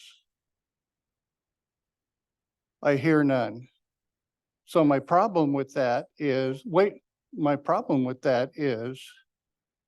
we've got several hundred emails from these 7 different places, all signed or supposedly signed by an individual. And I'm not an IT person. But I'm telling you right now, I don't appreciate that as a planning commissioner. If you want to send something in a form letter, that's fine. That's your privilege, and I'm required to read them, which I do. But don't send 100 emails from one website, email address, because that doesn't work. 100 people can't have the same email address. And I just want the people out there to know, whoever's listening and the people in the audience, is you have a right to send a letter in. It can be a form letter. I have absolutely no problem with that. But sign it with your signature and then send it in with your email address, not somebody's bulk mail email address. Because I have no idea as a commissioner whether or not that person is even a member of whatever organizations these are. I have no clue whatsoever. I don't know, maybe they went to the phone book, drew people's name and addresses out. I don't know. And I can't speak for any other commissioner. This is just my own personal pet peeve. I've been on here long enough and read enough form letters that at least send it in with your own personal email address. And I want to commend the 4 people who sent in an original letter signed by them. In my opinion, that's how it's supposed to be. And I'm going to get off my soapbox here. Thank you. But it doesn't do anybody out there any good, in my opinion, to do that. Because they don't mean anything to me. I'm sorry, but they don't. Thank you. Thank you. You know, I think we all up here appreciate public input, no matter what form it comes in. Obviously, after that commentary, some less than others. But personally, whatever format it comes in, whoever signs it, I think is valuable input, and I appreciate that.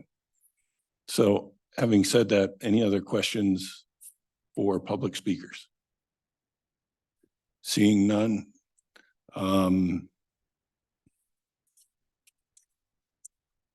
Let's see. I'd like to ask staff if you have any closing remarks.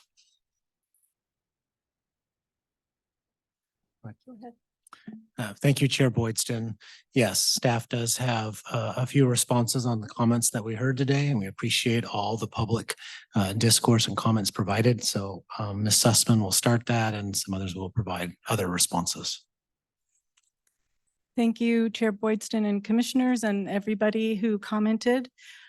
I did want to address the question of whether the county has incurred any costs associated with orphan wells and plugging and abandoning orphan wells. And no, that our role is not to plug and abandon. That is a CalGEM role. And the money that we would collect through bonds would be turned over to CalGEM, as mentioned, or whoever is doing the work, the property owner, for example. We've heard from CalGEM that they don't have enough money to deal with the existing orphan wells. We have examples in nearby counties, Cat Canyon, Rincon, Plaza Rita. These are orphan well fields that are being funded by the state. And Santa Barbara County, for example, is on record saying they don't have enough money to deal with the orphan wells in their jurisdiction. We've heard from operators in Ventura County, including the gentleman from Ojai Oil, who's already said he doesn't have the money to properly decommission his wells. I would also note that in the mining industry, we do have the requirement for 100% bonding. So in our case, we settled on the 25% because we thought it was a fair balance between assuring additional funds for decommissioning in the event that the operator doesn't have enough money, adequate monies to deal with all of their decommissioning costs at end of life. So those are the comments that I wanted to address. Thanks. Any questions of staff? Dave? We do have some additional responses. Thank you. Oh, okay. Sorry. You have the floor. Thank you, Chair and Commissioners. My name is Dr. Dan Tormey. I was retained by county staff to provide expert advice on facts related to the oil and gas industry as part of this proceeding. And I specifically wanted to talk about the information that we received from operators and from other interested stakeholders during the consultation meeting that your commission had required be done.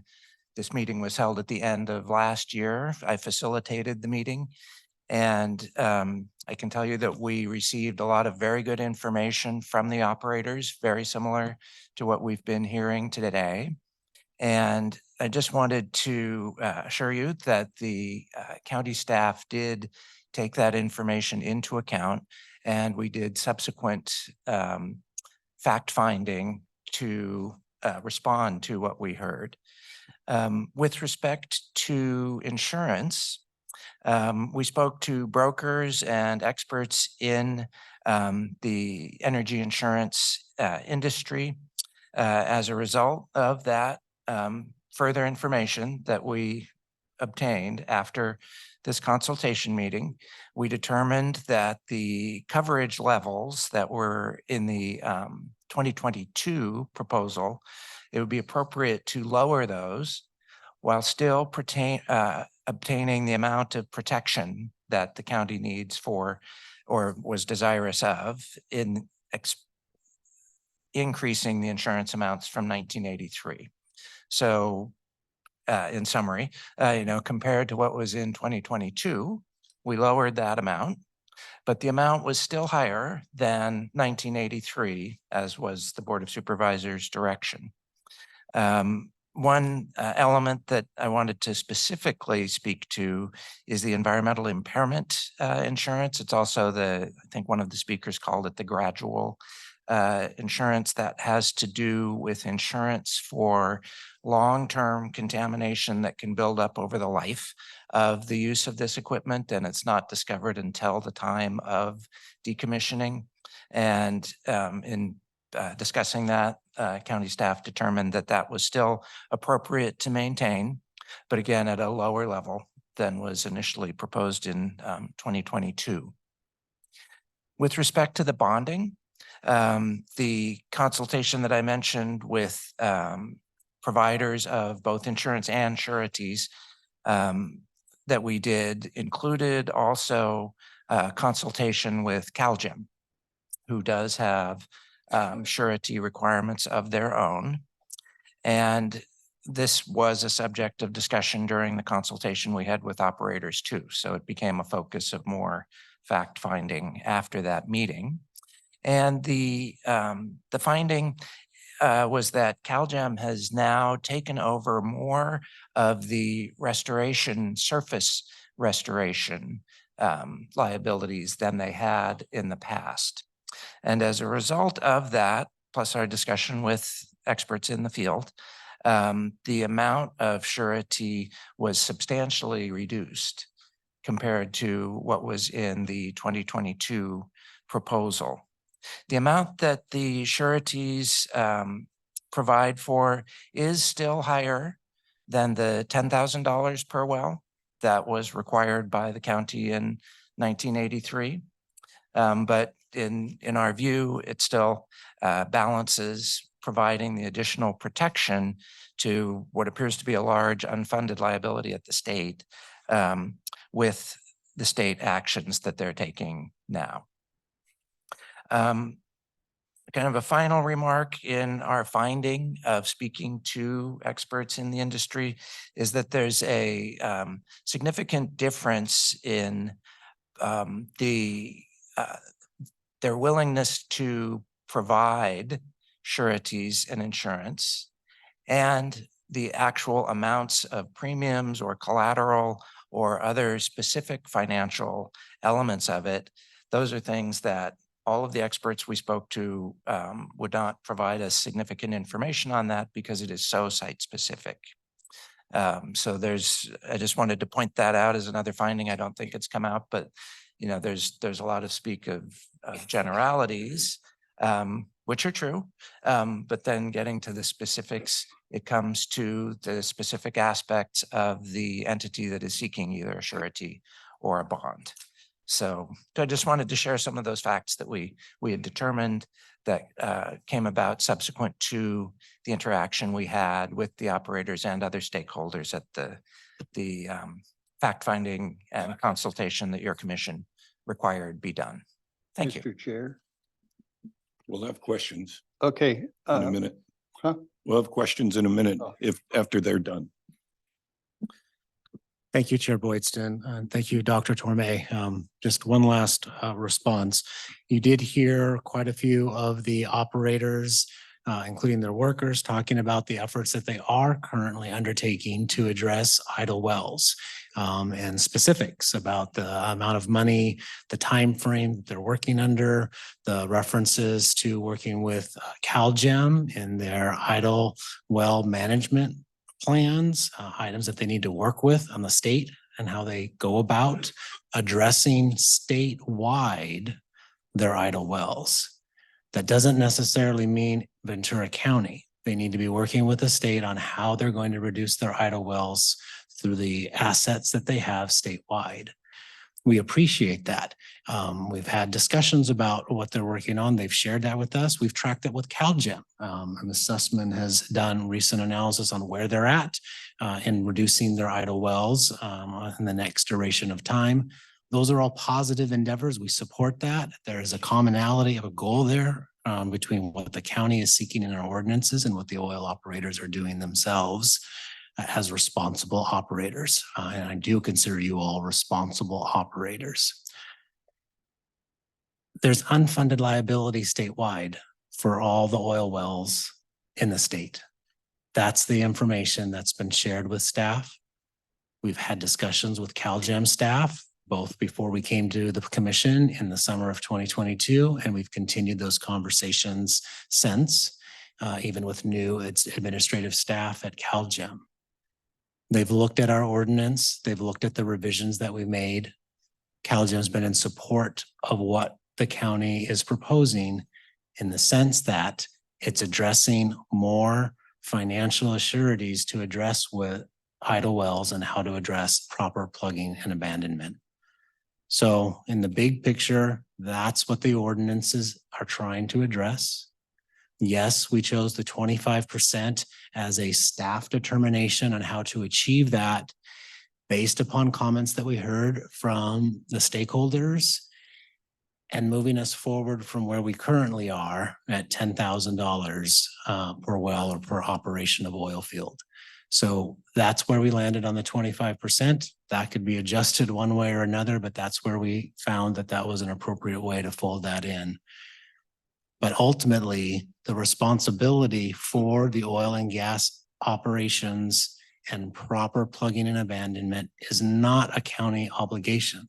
It is an obligation of the operator working with CalGEM for the below ground, but the financial costs and burden of that is with the operator. It's not with the county.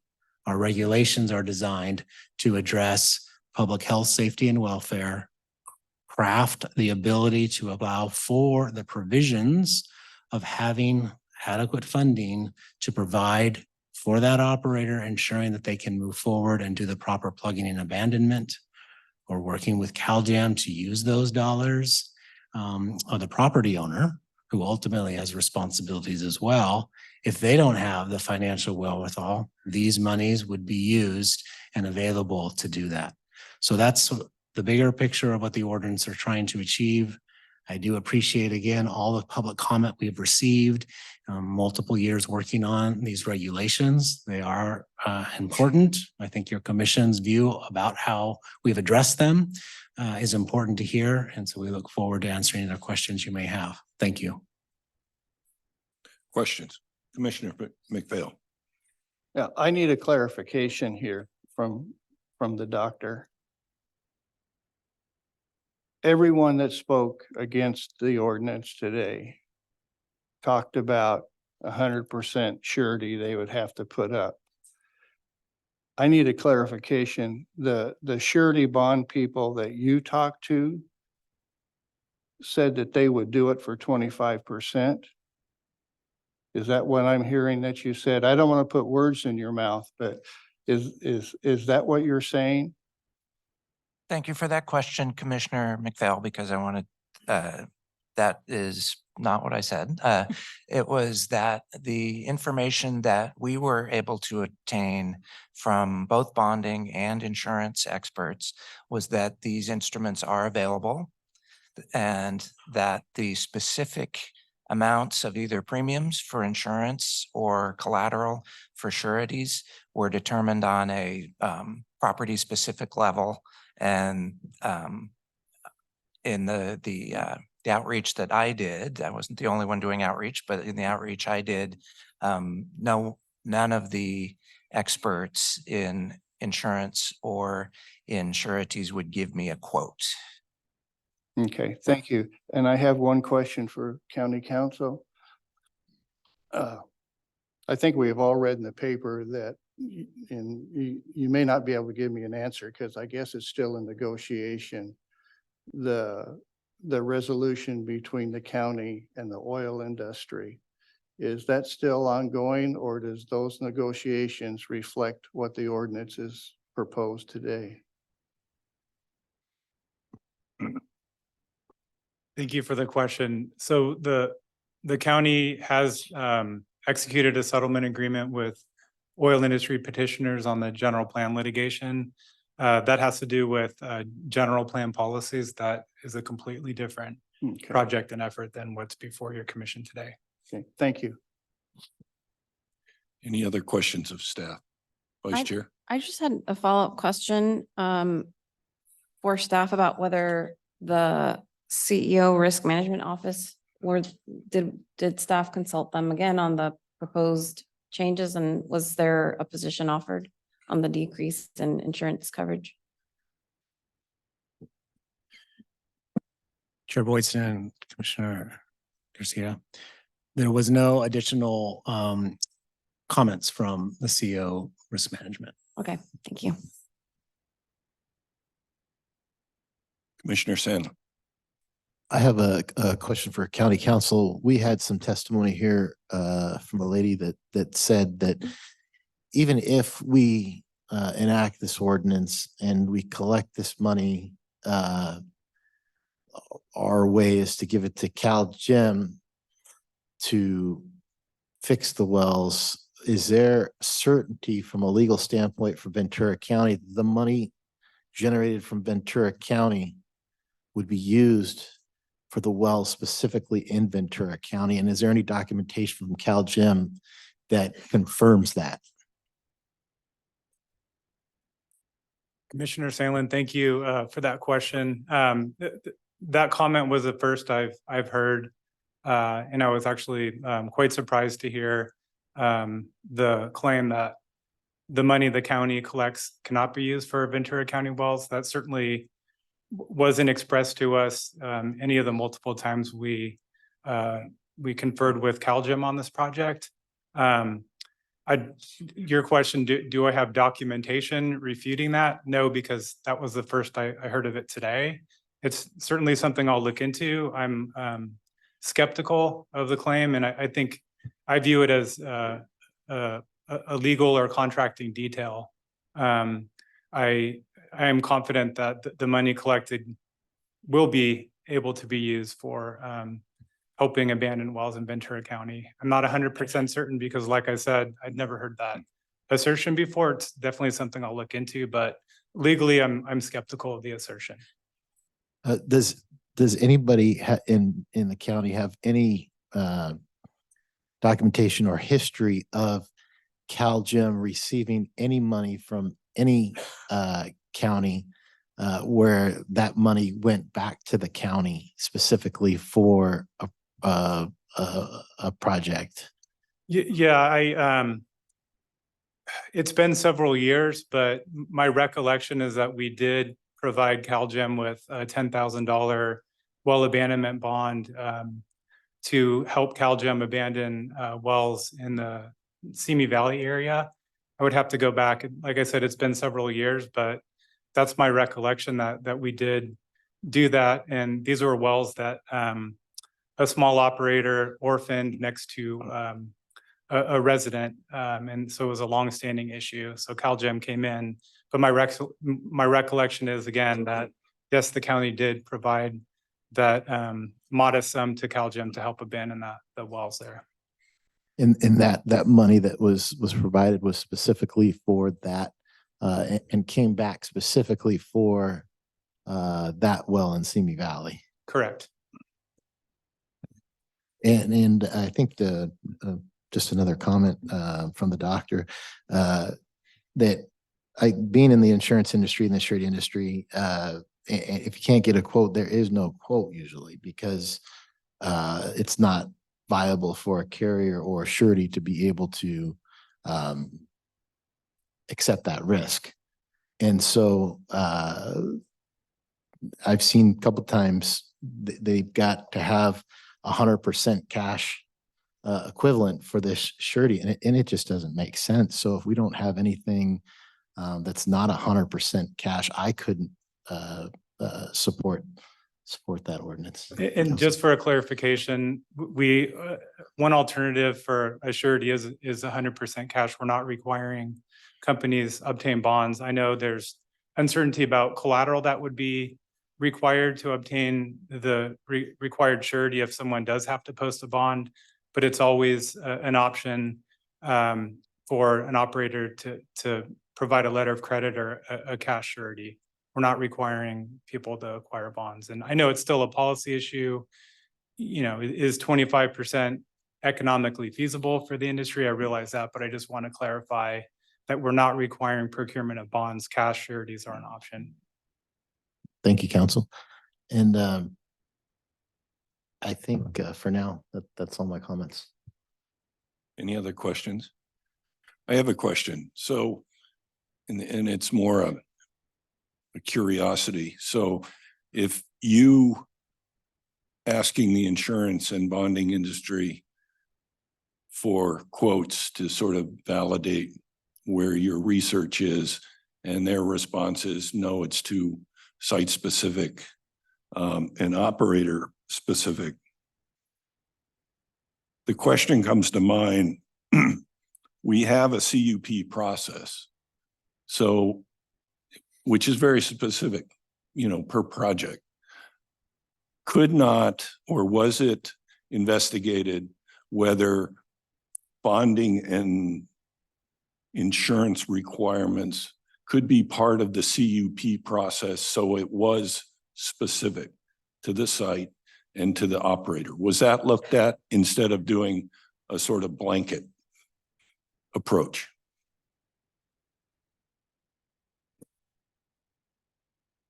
I can maybe jump in there. That's something that we did consider. Our direction from the board was broad in terms of this larger unfunded liability for wells that the data we're seeing in, you know, based on our conversations with CalGEM does exist. The issue with, and to answer your question, yeah, we did consider that. It is a possibility to require increased, and I think a commenter suggested that we increase sureties going forward in terms of when we evaluate CUP applications. So that's definitely a policy option for your planning commission to consider and the board. The issue with that is that what we've been seeing is a significant decline in applications for new conditional use permits. In fact, the county hasn't received an application for new CUP since 2015. And so what we're seeing are operations under longstanding conditional use permits that don't have expiration dates. And so the project before you would reach all existing wells because they all could contribute to the unfunded liability issue that our interpretation of the board direction asked staff to address. If we focused on new CUPs, it would be a small fraction, very, very small fraction of wells. And so it would perhaps do something, but it wouldn't really address the larger unfunded liability issue.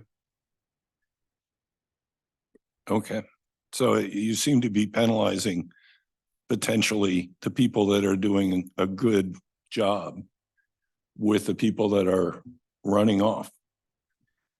We're providing regulations for your consideration. If that's your view, then that's up to you to decide and focus on. Thank you. I appreciate that. Commissioner McBail. County Council, Mr. Barnes. I've gotta get this in my mind straight. So does this ordinance only apply to new CUPs or all CUPs that are even in existence now? It applies to all wells that are in existence now. So by definition, that includes CUPs. The regulations address wells because that's the issue. And so it's not permit specific, but it picks up all existing wells. Okay, thank you. I thought legacy wells were exempt from this. No, they're not. And that has to do, we heard a comment on vested rights, and the assertion is the county does not have the legal ability to impose increased surety or insurance requirements on existing CUPs. And I understand the argument. County Council respectfully disagrees with that. We don't believe there can be a vested right to maintain a certain level of surety and insurance in perpetuity. And but I realize that other attorneys feel differently. Thank you. Commissioner Sund. I have a follow-up question for County Council. If the county has never had any legal liability for these wells, is that correct? Correct. Yeah, we don't have legal liability in terms of having to abandon them. Is there any county that was found, or is any case law or county that was found legally liable for abandoning wells at all? I think the county, not that I'm aware of, the county would have to own the property and lease the property out. So probably not. So I don't understand the regulation, because if the county doesn't have any liability and the current regulations in place right now have been sufficient to exclude the county from any liability of these wells, I don't understand why we're trying to increase the regulations when there's no liability of the county, and there's no county that's ever had liability for doing these wells unless, like you stated, it's on county property. Yeah, no, that's a good question, and thank you for asking. So the county is acting in its role as a regulator. In this instance, your comments are completely valid, looking at the county in terms of a proprietary, business type entity. And so you're right, in that regard, the county does not have liability. The purpose of this project is to protect the public health, safety, and welfare by helping to ensure that there's money for wells to be abandoned once oil production ends, because scientific data shows that those wells emit pollution. They're a public health and safety hazard. They prevent the reuse of property in the unincorporated area to more productive uses. And so that's what this project, or the kind of the harms and the forward-looking aspect of this project is intended to address. as opposed to protecting the county acting in a proprietary business type interest. And the same goes in terms of insurance. And I know it can be confusing. The insurance is not intended to protect the county in terms of legal claims against the county. It's to help ensure that there's money available to property owners or other third parties who might and probably will to some extent suffer harm for incidents having to do with oil and gas production or contamination that's found to exist when the oil production ends. And so again, it's an attempt as a county acting as a regulator to provide financial means to address those environmental and public health and safety issues. Thank you. Thank you. Yes. I had a follow-up question. The exhibit 10, the basis for amendments and CEQA categorical exemption cited an example getting to the question about liability and what would happen without some additional means to fund to repair in the event. So the report cited an example in Echo Park, in a residential neighborhood, where residents were complaining about foul odors from leaking gas. And it was found that the cause was a well drilled before 1903. And the example said that the city would have been forced to absorb a portion of the cost if funds weren't available. Or if deserted wells in other areas of the state were a higher priority. If we had an example like that here in Ventura County, what would be, maybe, I don't know if this is a question for general counsel, but would the county be forced to step in? And what would be the source for that? Yeah, that's a good question. So the short answer is, and I'm not aware of the details of that specific well that was referenced in Echo Park. I don't know, it's possible it was on county-owned property. The comment might have been made because the city would feel compelled, not legally, but policy-wise, to protect the health and safety of its citizens from the well. But as a general matter, the CalGEM and the state have the authority to plug and abandon wells that are orphan. That is when the operator who is initially responsible declares bankruptcy or basically goes away. That's when the state steps in and takes over that responsibility under California law. And so again, that bigger picture policy issue, I realize that there's different feelings on this, but and thoughts policy wise, but what staff is seeing in the data is that at some point in the future, and it's already starting now, operators will abandon well, or operators will walk away from oil fields, declare bankruptcy, they'll orphan the wells, that's a technical term. The state will need to step in, but there will be so many wells that there will not be enough money statewide for the state to address that issue.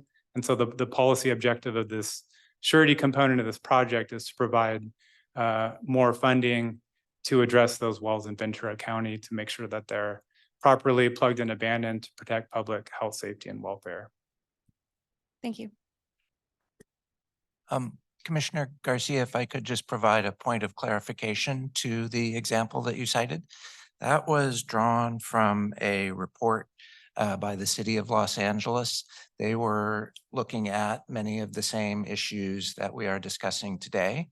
And so from that city of Los Angeles report on oil and gas drilling sites, a report to the mayor and the city council, this example was cited as one in which, although Dogger did abandon this orphan well that had been the source of the complaints, if there were a situation where the state could not fulfill its obligations due to being underfunded, the finding of the city's look was that the city would then be responsible.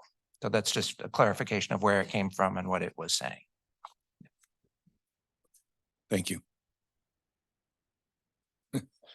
Okay, Commissioner Sandler. I just keep, this is just a question that came to my mind. Has the staff or anyone identified any orphan wells in Ventura County right now that are causing an environmental hazard right now that needs to be addressed right now? Are there any that have environmental hazard that has been measured and documented that we could have any data or information on? There are, Commissioner Sandlin, members of the commission, there is a program that CalGEM is managing for orphan well prioritization and closure statewide. And they recently announced their phase 1 list of orphan wells, and there are 47 wells in Ventura County that are on that phase 1 list. And some of the criteria that CalGEM uses to identify what is a phase 1 is the degree of potential risk, potential exposure, potential well failure, and those sorts of sort of urgent considerations. So the answer is yes, CalGEM has identified 47 of those in its first phase in Ventura County. And has there been any phase 2 work? Because usually phase 1, you look at something and you say, okay, this is a potential. But is there any phase 2 work where there's actually been identified an environmental hazard and the measurement of that environmental hazard? So if I understand your question, by phase 1, what the state is trying to convey is sort of priority 1 wells. I know in other contexts, in environmental monitoring, for example, you have sort of an initial take a look, and that's a phase 1. And then if you find something, then it turns into a phase 2. In this case, that is not what that phase 1 denotes. Phase 1 in this case denotes urgency and number 1 priority. Yeah, I would just offer, separate and apart from the CalGEM report, I'm aware of one site on the Oxnard Plain where wells have been abandoned. There's a groundwater contamination plume that exists. It's subject to State Water Resources Board action. And so the operator, my understanding is the operator walked away. And so now the property owner is dealing with the situation. Is that one that's on the CalGEM list for cleanup? I believe it is, yeah. And so it's their liability on that? I don't, maybe at some point. And again, it's the issue is prioritization. I'm not sure if it's been prioritized or if and when that cleanup would happen. Right. Thank you. That's it. Sorry. So I just have a follow-up. So just trying to get clarity on this. So the bonding and insurance requirements, that's one thing. The other thing is that you're trying to collect a fund to help projects that are orphaned or are idle. But the only way you're really collecting money is through people walking away and forfeiting their bonds or their insurance money. Is that correct? Otherwise, you don't collect any money if everybody does everything they want to do. We're just charging them. That's correct. Yeah, the money only becomes available if they walk away and the wells are orphaned. So that's the answer is yes. So if the purpose of this is to put it on every well, and a lot of those are idle, or a number of them are idle, and a number of them haven't been producing. So in fact, we're pushing people to walk away because they won't sign up for the bonds or the sureties. You're not collecting any money anyway. Right, I'm not sure. I think that's more of the statement, people. and I understand your position. Okay. Any other questions? Seeing no other questions, I will close the public hearing, and pleasure of the board.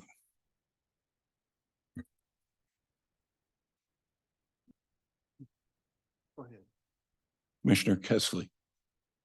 So I do want to just comment on something. In reading the staff report and comments and testimony and hearing everything today, the same theme continues to come up for me, and it seems to be coming up with a majority of the people here, and that unfortunately, where we are going is a self-fulfilling prophecy. You know, policies have consequences, and some of them can be really grave consequences. I'm sorry? Oh, I'm sorry. Thank you. Anyways, let me repeat that. Policies have consequences, and some of them can be very grave. Having been involved for 36 years in industry and business, and also seeing the impacts on people, hardworking people, we have to be very careful. It's really easy to sit up here and approve paper that says words that then trickle down and create real problems for operators and workers. And it's, for me, very important because words have meaning that are on this page. And I can't, in good conscience, feel comfortable with speculation and likeliness when we may put an industry out of business that actually feeds so many in our county. If I get up to the 30,000-foot view, I really have to be concerned because what we are creating in what I'm reading and what I'm hearing, and even with answers to the question, is a self-fulfilling prophecy. And I don't know how we can do that. I really do feel that all of what's contained in the staff report needs to be reevaluated.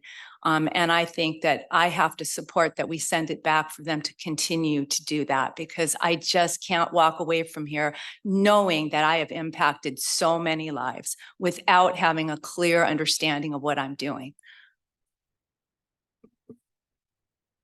I have. Vice Chair. I'd like to offer some comments. So I've participated in the last 2 hearings on this item. I wanted to just thank all the members of the public who made time to be with us today, and also staff, because there's been so much research and work in response to many of the questions that came up in our last hearing. I know at that time we had it was a different planning commission, but we did recommend the proposal with a 5-0 vote in August of 2022. I think there's been a lot of discussion. I know we've been really focused on availability of insurance, availability of surety, but we haven't really spent very much time at all today talking about what are the health and safety impacts of doing nothing. So that is also something that we need to take into consideration as a planning commission. Our role today is to review and recommend. And as far as the request to tell staff to take this back, to go back, we did do that. And actually, I think we had extensive requests of staff, including holding community engagement session, which I rarely see for other proposals that come before us. And I think as far as the health and safety impacts, we just heard from council that and staff, that there are 47 wells in the state's prioritization list, 47 wells that we already know there's not enough funding to address the problem as it exists now. That is a fact, that is not speculation. We know from CalGEM that there are 398 likely orphan wells. That's new data that we didn't have when we last held a hearing in August of 2022, when this passed with a 5-0 vote. So I don't personally think that I think that there's extensive information and data before us that there's an unfunded liability, that there are health and safety impacts that potentially impact the county with no recourse, no way for the county to have any recourse. There's liability facing the county, and there's precedent based on what other jurisdictions have adopted, both for insurance, the proposed insurance limits, and the proposed surety. So the fact that, I understand the concern about whether is it attainable, is it unattainable? But I think the fact that so many other jurisdictions have adopted these insurance limits and surety proposals tells us it is attainable, because other communities, other areas that have active oil and gas operations like Ventura County have implemented this. So I think I want to commend staff for the extensive efforts. I think the proposal that came before the Planning Commission in August of 2022, staff has come back with lower insurance expectations for industry after taking into consideration concern. It sounds like that was primarily in response to comments from industry, and a lot of work went into that. So I again commend everyone who participated in that. I think that the comments around 25% for establishing surety, the alternative could be 100% bonding, like other jurisdictions have adopted. So I think that is a step, a faith effort to achieve balance. But I think we need to, as a planning commission, we need to take into consideration what the health and safety impacts are.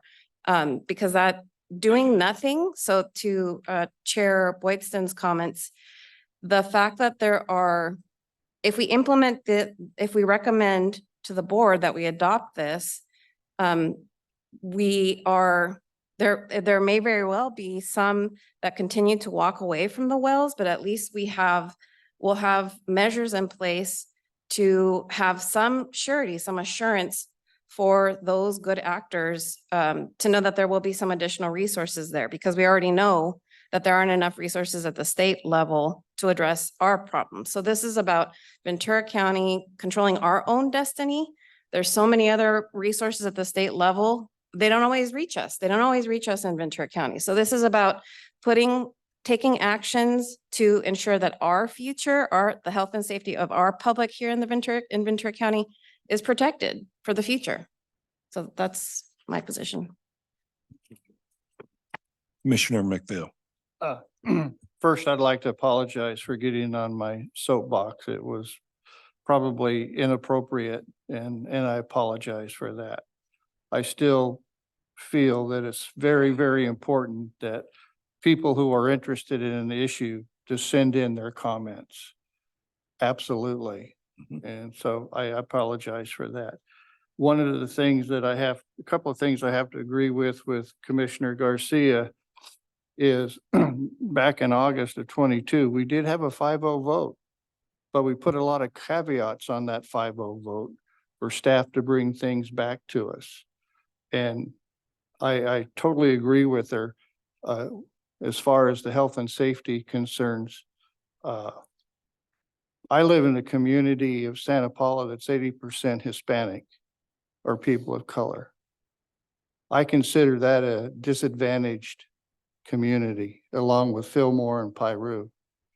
And so health and safety is a huge issue because on numerous occasions, things got dumped in the Santa Clara Valley because nobody else would want them because we didn't have a lot of votes. And so I'm very concerned about the health and safety of not only the other people who live in the Santa Clara Valley, but my own family. Most of my family either lives in Santa Paula or Fillmore. She's absolutely right. They have a right to be safe and healthy. And I don't think this ordinance does that. That was never brought back to us. The other problem I had is duplication with CalGEM. I feel it's CalGEM's responsibility to tell the industry we want 100% surety bond, not the county of Ventura. And everything that I've heard, and it's been kind of skirted around, nobody has really said that 25% is acceptable with the surety industry.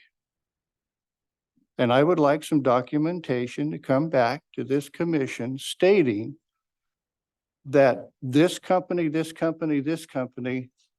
will accept the 25%. There's no proof of that. None whatsoever that I've heard today or in the staff report.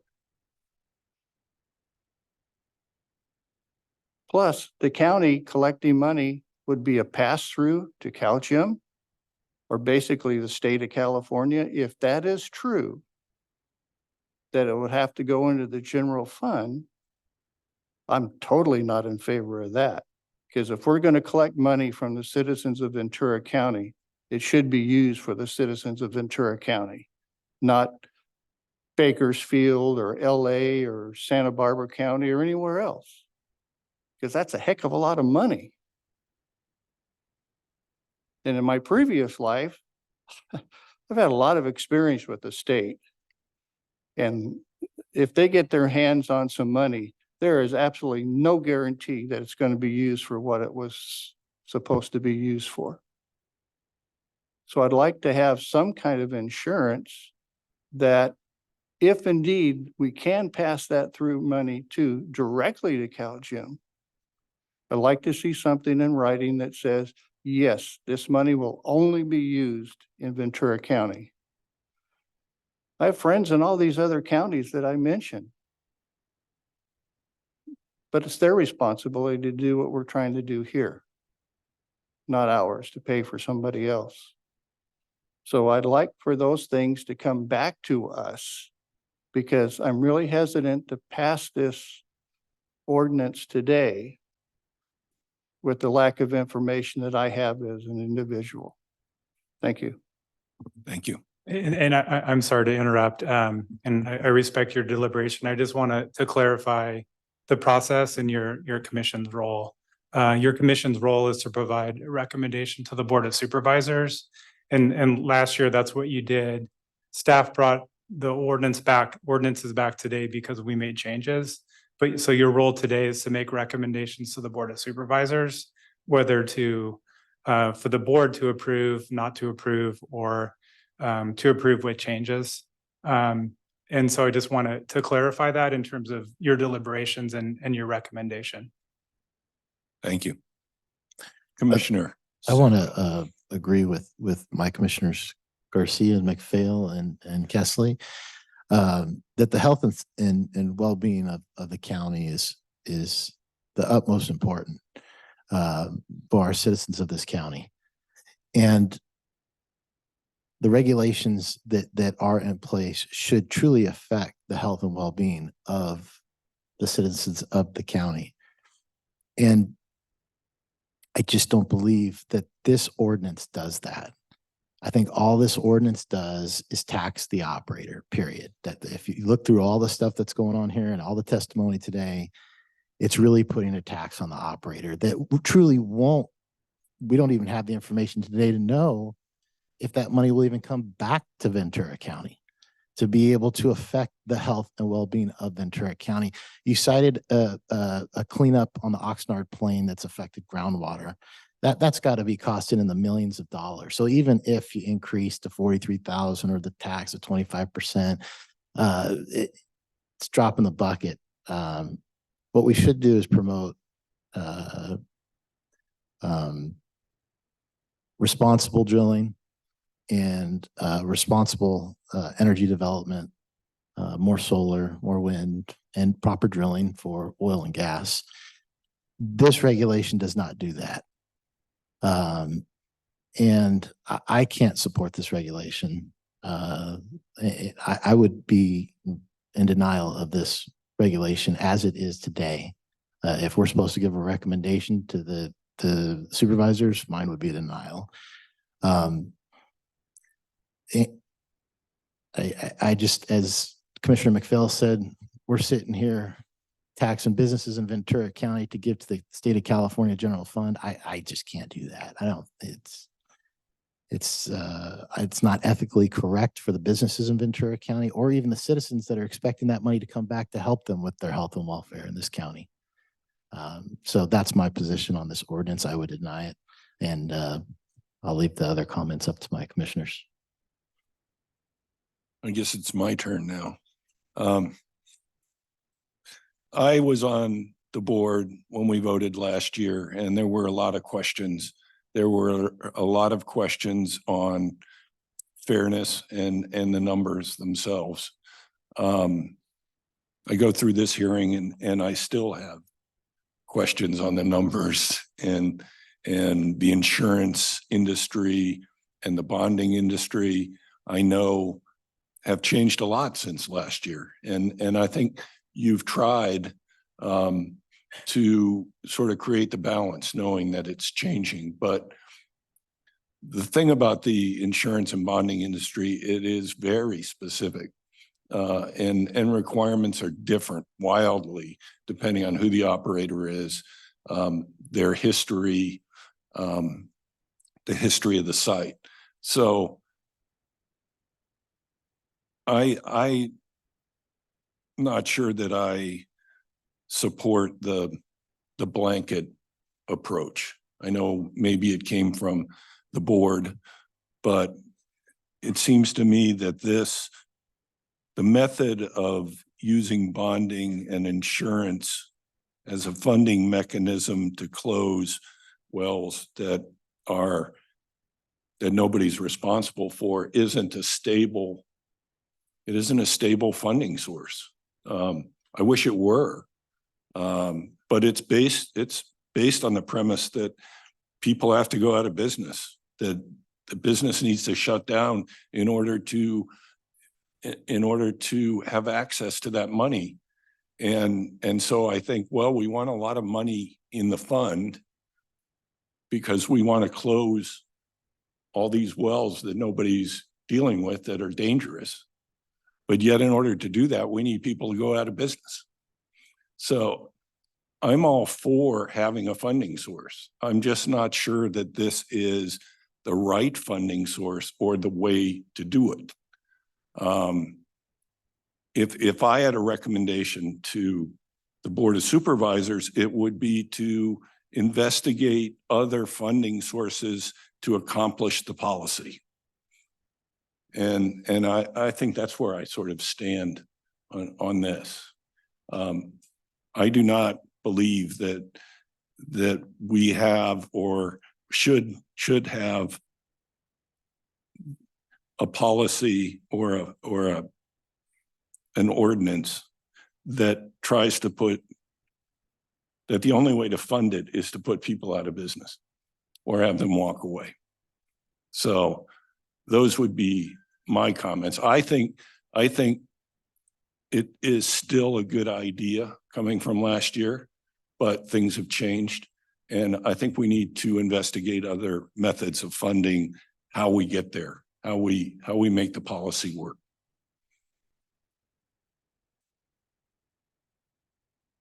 Commissioner Kessley. Okay, I mean, Oh, go ahead. I think I'd like to make a motion, put forward a recommendation. I think Commissioner Kessley was going Okay, to. go ahead. Chair Boydston. And Yes. Commissioner Kessley, as you wonder who might be doing the motion on your action, is to think about if the direction to the board is to do something else, helping to reiterate what those points might be, that would be what we would carry forward. So we might pause before you finalize your action to make sure we document that correctly. If there are different perspectives from the commissioners on what the messaging would be to the board. So I just wanted to give you that framework before a final action is taken. We want to make sure we document any direction that you do provide carefully. Thank you. Okay, so let's see if I can do this. My motion would be that at this point, sorry. Let me pull this closer. That we do recommend that this proposed ordinance is sent back to county staff and that we focus on a couple of different things. I think we really do need to look at the idle well management plan status by the operators, as we were told a lot about that today. I think we need to look at the progress of the state programs and the degree to which they already mitigate the risk. I think we also need to understand where things may conflict with state authority. I just need to make sure that we're not making matters worse than where they are today in making a motion or approving this ordinance. So I'd like to recommend that and make a motion that it is sent back. Council? I just want to clarify. So would the recommendation to the board then be to not approve what's before your commission and to recommend that the board send it back to staff to look into those issues? Isn't in our purview to send something back to staff before it gets, it goes to the Board of Supervisors? No, this project originated at the board. And so it stops at your commission, then it goes back to the board. So that would have to get rolled up to the board. So is our recommendation or our motion that it is not, we will not recommend this particular ordinance, it needs to be revisited? Exactly. So the content of your motion is all good, but it's just the part about the board not approving. And then, like I said, the recommendation would be for the board to send back to staff for staff to look at those issues. So that would have to come from the board. Okay. We have a motion. Do we have a second? Second. We have a motion and second. Any comments on the motion? I would just like to maybe be a little more specific and ask the maker of the motion and the second. It seems to me that that the recommendation for a 15-year CUP period is not in question. So we could recommend that be enacted, and that possibly we could recommend to the board that they again look at the bonding and insurance amendments as a funding source, and that maybe investigate with staff alternate funding sources for that. And then have it ultimately recommend that we would like to see it again. Have it come back to us. Actually. So if that's. Chair, Yes. I had a comment too as well. I would like to see some kind of feasibility study. It's one thing that we don't have ahead of us, in front of us at all to make decisions. Is there a feasibility study for this ordinance? And is it feasible for all parties involved? I'd like to see something before we make any decisions on, is the 15-year feasible? Are the things we're talking about today feasible? All the testimony we received today says this is not feasible. So I'd like third-party feasibility study somehow, that the board could look at to see if their ordinance would be feasible or not. That would be my 2 cents. That would be up to the maker of the motion to add those things. Yeah, I think, that there's obviously been several ideas thrown out there. So your commission now should see if there's a consensus and, whether that is part of the motion. So I don't know if it would be worth, is it possible to could you put things wordsmith up on that the up for screen us? to make sure that everyone's on the same page? I think if you would be willing to take a 5 or so minute break, then we can go ahead and pull this up on the screen for everyone. Mr. Chair, Yes. I'm Commissioner sorry, McNeil. did I hear the health and safety issue in your motion? I forgot. I was commenting on just the wording in the. I'd like to add the health and safety issue also. As a recommendation, as a how is a, recommendation.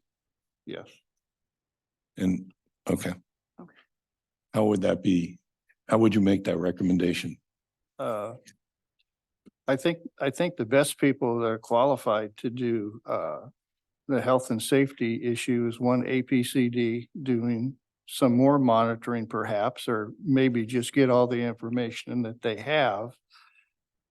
And also illnesses that may have been perpetrated by the oil and gas industry. What are we looking at in history as far as illnesses? Can people living next door or close to?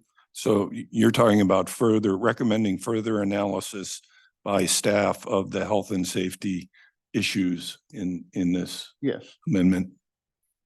Okay, Can I- yes. Can I make also another request of the motion maker? Following Chair Boydston's comments, so I didn't sound like we were in disagreement about the proposal for the CUP term. I also it didn't appear to me that there was disagreement other than the surety, the bonding requirements. And what I would put forward or ask is if the motion is to not recommend adoption of the recommended actions, that we also specify the surety specifically, alternatives to the surety, and clarify whether we are in agreement on the insurance limits and the CUP term. I'm not clear on what if the motion is saying you're not recommending any of what staff put forward. No, I think from my perspective, and I don't want to put any words in your mouth, but what I was sort of talking about is that the surety bonding and insurance amendments would be reviewed further and come back. That was the recommendation as a funding source. I would, I do have issues with the term just because we had testimony today from a gentleman that's a property owner that said that it's not feasible. And so I think that the term needs to be part of a feasibility study. Us like just throwing out numbers of years that sound good doesn't make sense to me. I think it literally should be a study that says for an operator to be viable to close their wells, they need to be able to operate for X amount of years to be able to sustain operations and close these wells and do all the requirements that we have. If we're just saying 15 years because it sounds nice, that doesn't make sense. That's not fair to the people here in this room and the property owners of Ventura County. It has nothing to do with health and wellness at all. Well, I didn't see a majority of the commission opposed to the 15-year CUP.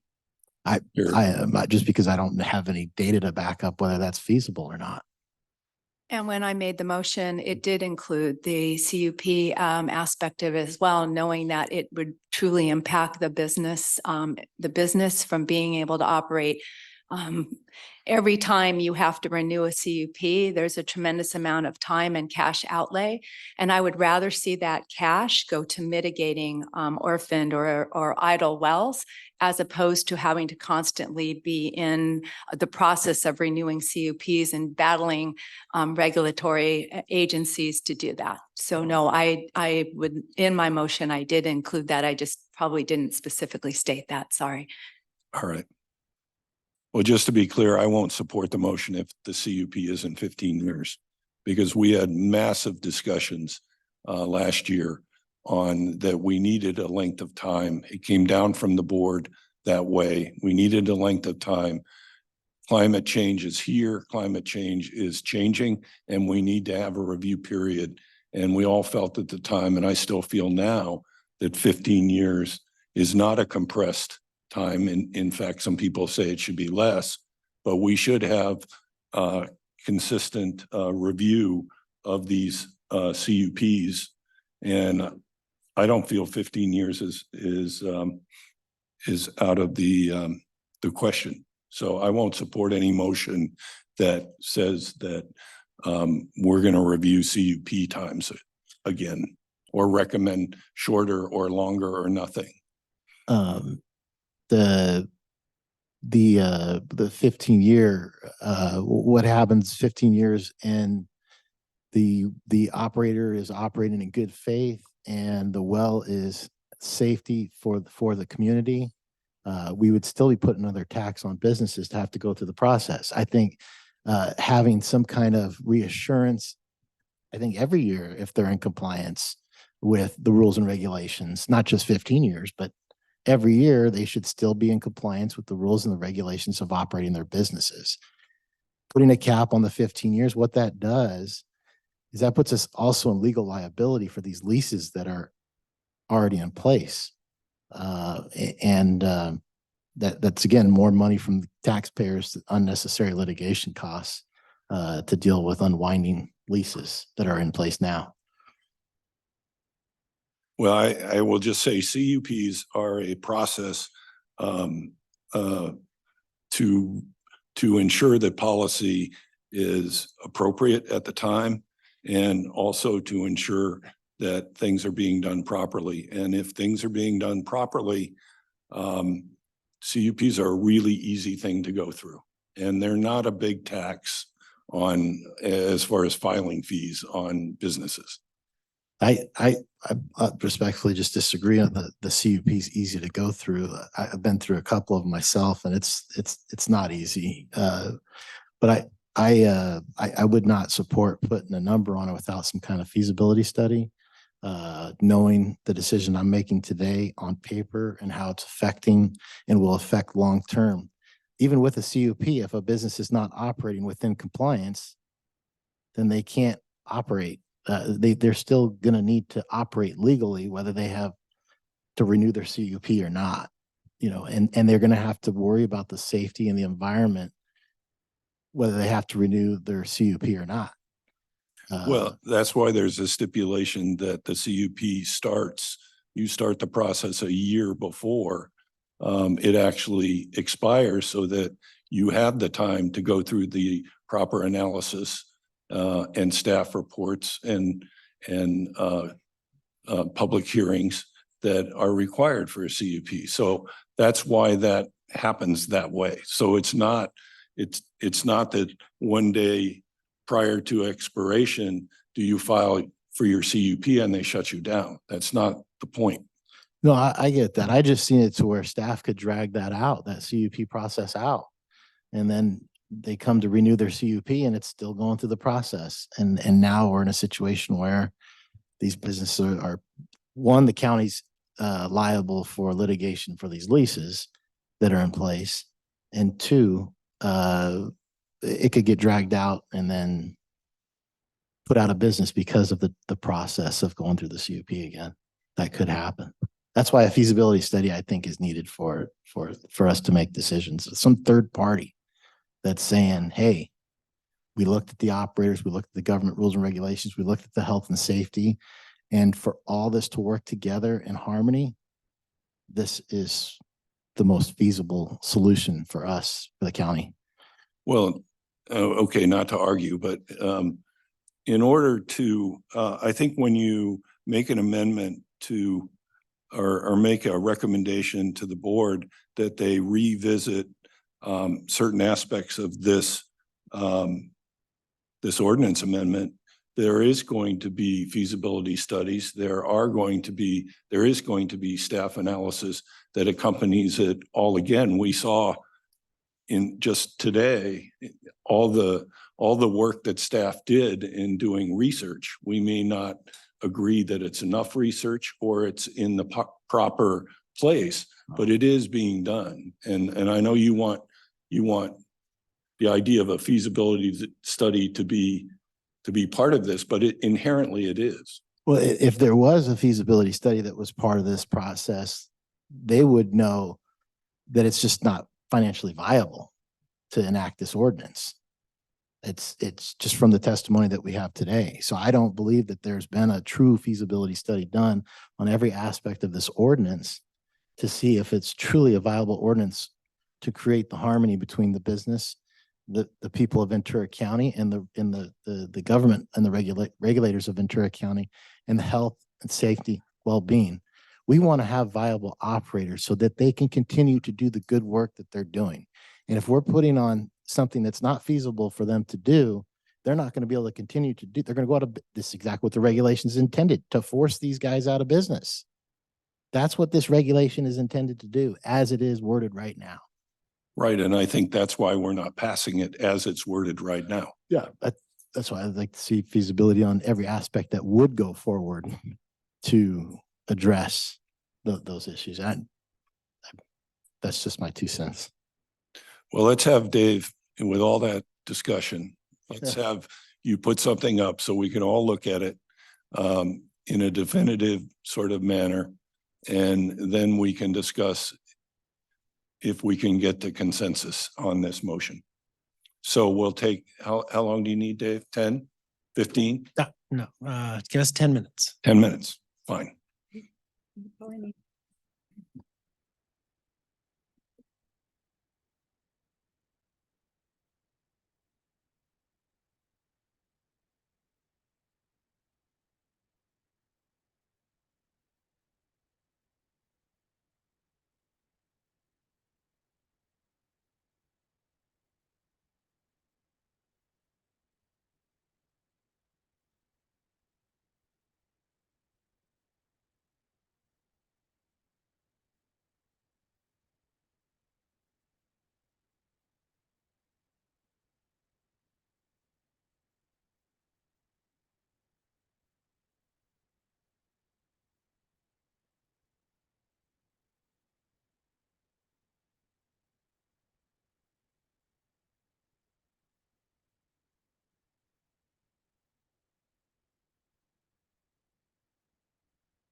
Okay, I think we'll get started again.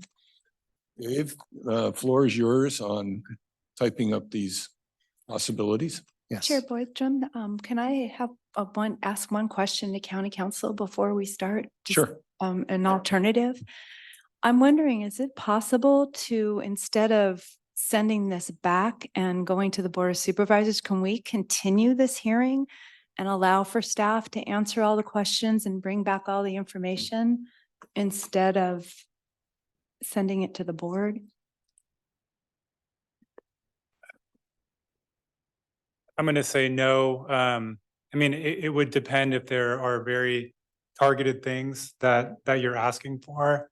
And I would say yes, but right now the list is basically conduct all the analysis again and then some and come back.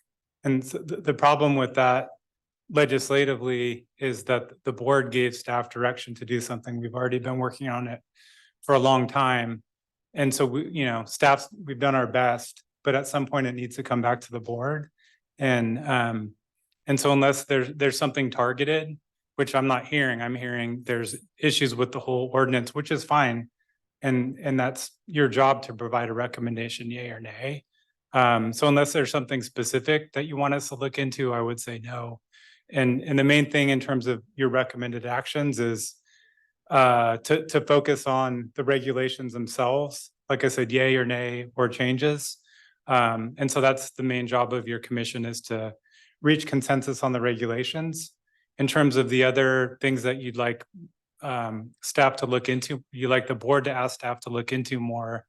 If you cannot reach consensus on those, it's planning's practice to present those to the board anyway. And so the main thing in terms is just basically to have a majority recommendation on the actual regulations themselves.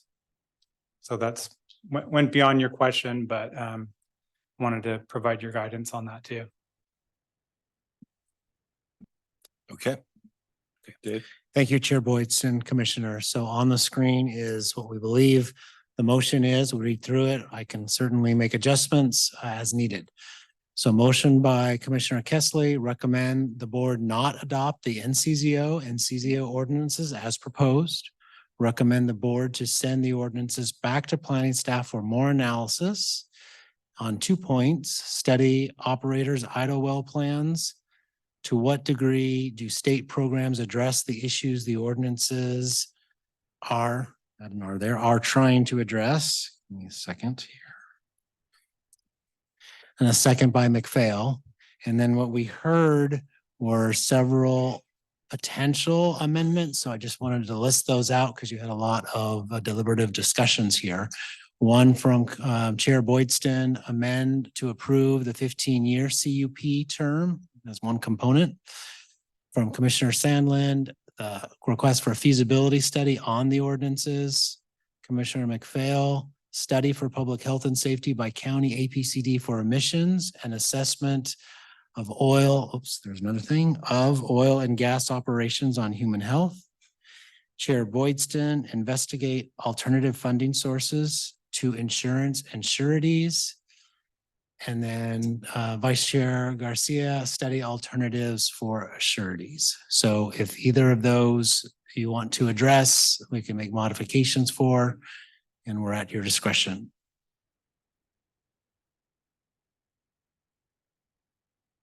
Maker of the motion, I'll ask if you sort of had an opinion first.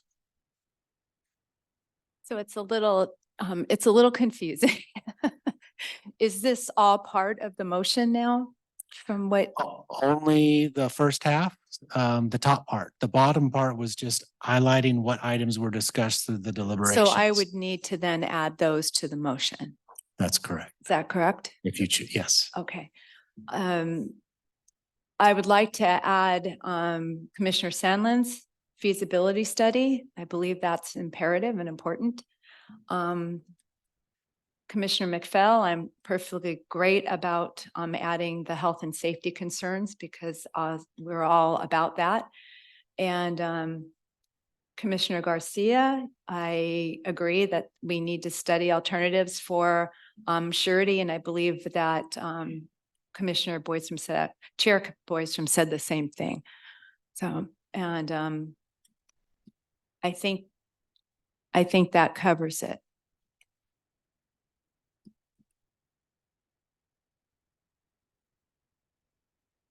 Bear with me here. Does she need another second?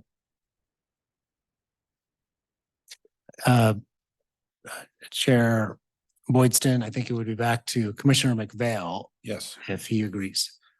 Do you agree with those, Commissioner? So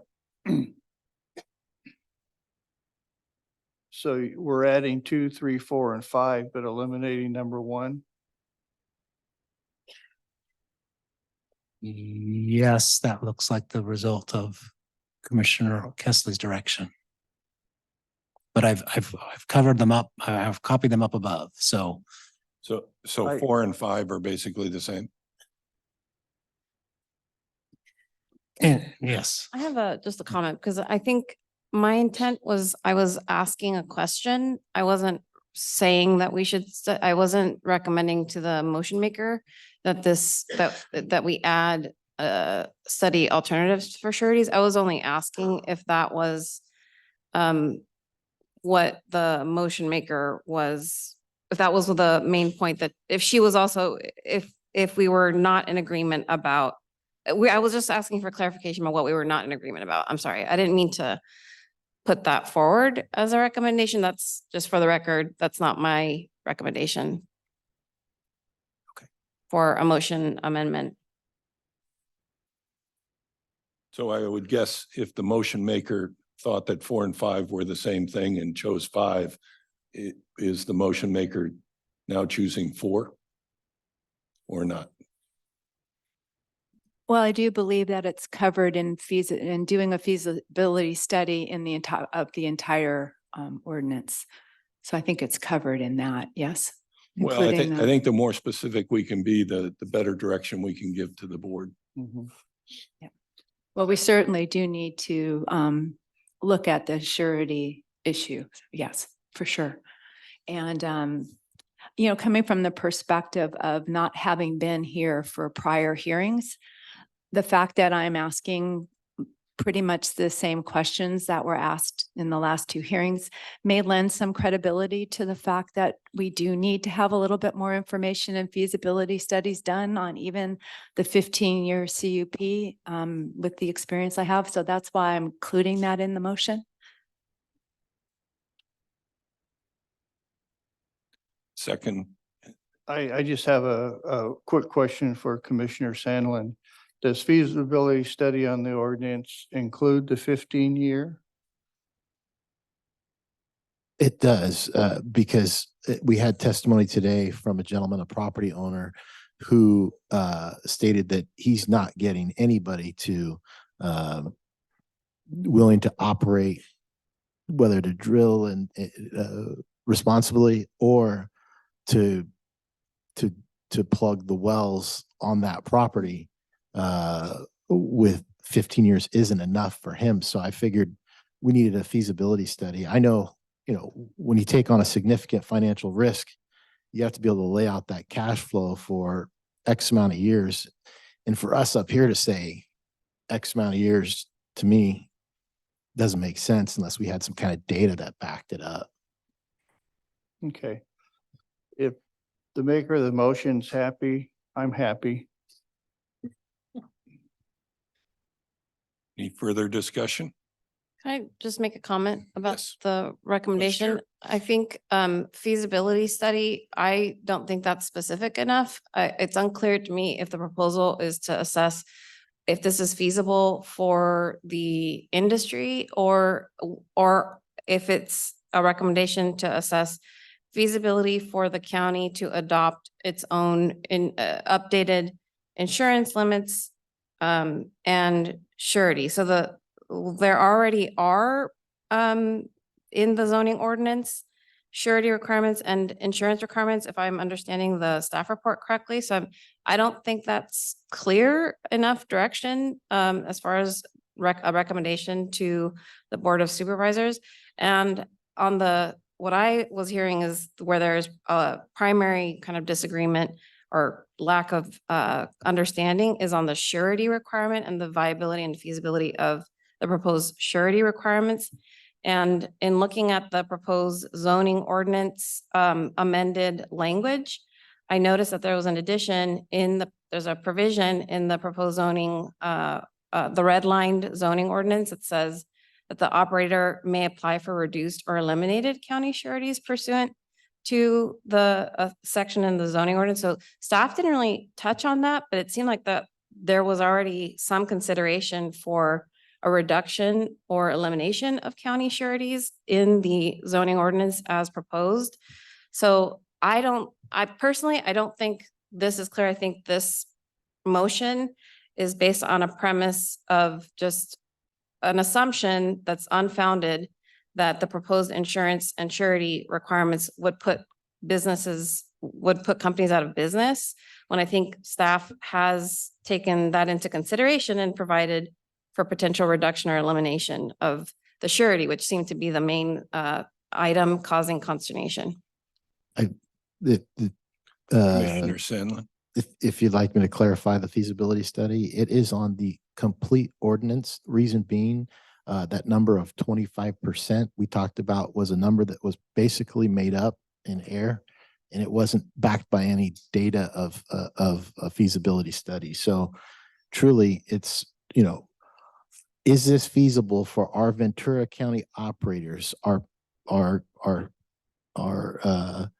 the surety people in the industry around the world to ensure, and the health, well-being, safety of our community. It's the whole ordinance that needs to be studied, I believe, all aspects of it, to ensure the decisions that we make up here are backed by true data from a third party. Mr. Chair, Yes. I just got Commissioner McPhail. one other item that I think county council clarified it pretty well. But I think there should be something in there that pretty much says whatever money down the line that Ventura County collects will definitely go to CalGEM, and that money will definitely be used in Ventura County. But I think County Council Barnes answered that question pretty well. I think it needs that clarification as well. I think that's already in the ordinance. We're checking right now.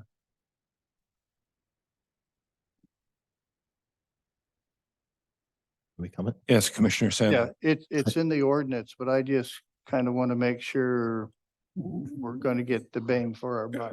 Got it. I'm sorry. So that's in response to the comment that CalGEM would not accept our money. Okay, I'm sorry. I was thinking about the text, but understood. That was, I believe, in clarification to your comment, council, in regards to can we get some kind of documentation that the money that is raised through this ordinance will, if it goes from Ventura County to CalGEM, can CalGEM guarantee that money will, every dollar of it, come back to Ventura County? I understood. Thank you for the clarification. Okay, thank you. Is that all right? So, any other discussion? Comments? Chair Boydston, are Yes. are you wanting to add an item here? Then give me a second to write The this. interpreters need this to be bigger because they can't see it in the back Oh, to read it.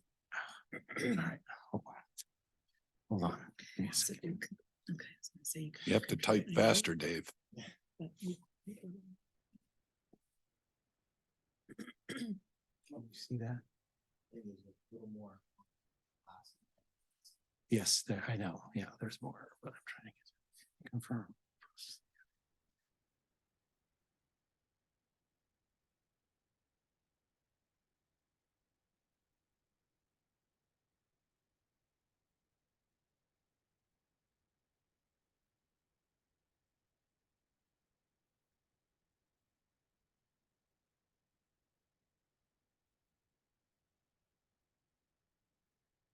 With that, okay. Does the motion maker and the second agree with that?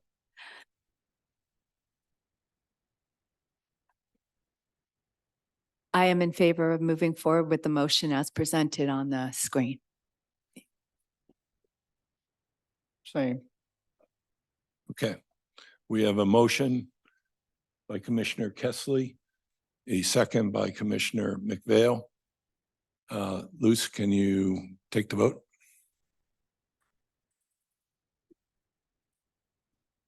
Okay. Commissioner Sandley, Yes. Commissioner McPhail, Yes. Commissioner Kessley, Yes. Vice Chair Garcia, No. Chair Boydston, No. motions. Motions pass 3-2.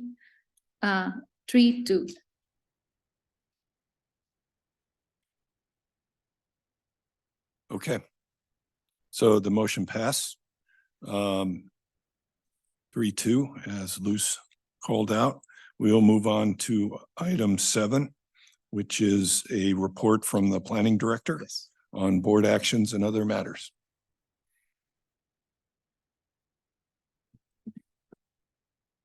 Thank you, Chair Boydston. I'll wait a moment here. We can.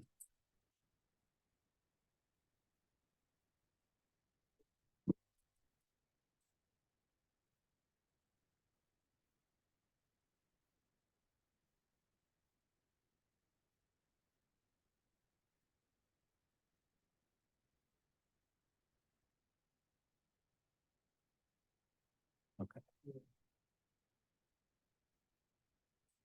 Thank you, Chair, Commissioners. I do have a few items to report out in regards to the September 12th Board of Supervisors hearing. As Council Barnes indicated a little bit earlier into one of your questions about the general plan litigation, we did have the board take action on a settlement agreement that related to 8 of the remaining litigants on our 2040 general plan. And that settlement agreement was supported by the Board of Supervisors. It contained 2 components. One was adding some clarification to how 2 different policies would be addressed, and the board supported that. The second component was to initiate changes to the general plan that related to 2 policies. Policy COS 7.7, which addressed limited conveyance of oil and produced water, and policy COS 7.8, limited gas collection, use, and disposal. And both of those policies that the board is directing the planning division work on amending addressed the idea of adding, if feasible, to both of those policies generally. And so that is what staff will commence work on in our division. Once we complete the work on drafting those revisions and any necessary environmental review, we'll do the public notifications of that, and then we'll return to the Planning Commission for your formal recommendation, and then to the Board of Supervisors. We will likely reach your board, your commission, I would think later this calendar year. The other items on that same agenda included the wildlife crossings ordinance that your board or commission, part of your commission, because actually I think our 2 newer members, Commissioner Shandlin and Kessley, weren't part of our board, when the Planning Commission first heard that. But this addressed certain crossing structures to add additional protections of these crossing structures, mostly in the Los Padres National Forest area and part of Lockwood Valley. There were 16 structures initially considered, and the commission made recommendation to support the 16. But we when we went to the Board of Supervisors almost a year ago, we did receive some late correspondence about whether or not certain criteria, meaning number of trips generated on the local highways, met the threshold to designate the crossing to be protected. And so we went and did further traffic analysis during the spring months to make sure. And in fact, we determined that 2 of those structures would not meet that threshold. So the ultimate ordinance adopted by the board on September 12th was for 14 structures, not 16, and the board supported that. So that actually concludes part of the overall wildlife crossings and habitat corridors efforts that the county has in our regulations. And so we'll be implementing that next.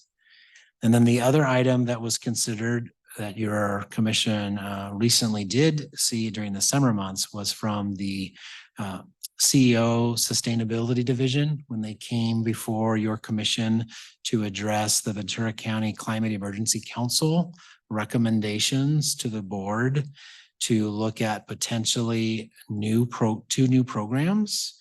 And the board heard those on September 12th, and the board directed county staff to evaluate existing policies in the county administrative manual, determine whether to prepare a new policy or amend existing policy, and return to the board for consideration of approving those amended policies within the administrative manual. The other aspect was consideration was to create a program to reduce carbon dioxide emissions from existing residential and non-residential buildings. And they heard that, and the board decided not to take action due to the CPUC's recent approval of 3C Rengen's business plan to expand their program offerings to include residential and non-residential programs. Both proposals have the intent to address the potential phasing out of natural gas and propane. So those items, we had a busy September 12th with a lot of items on the agenda that date.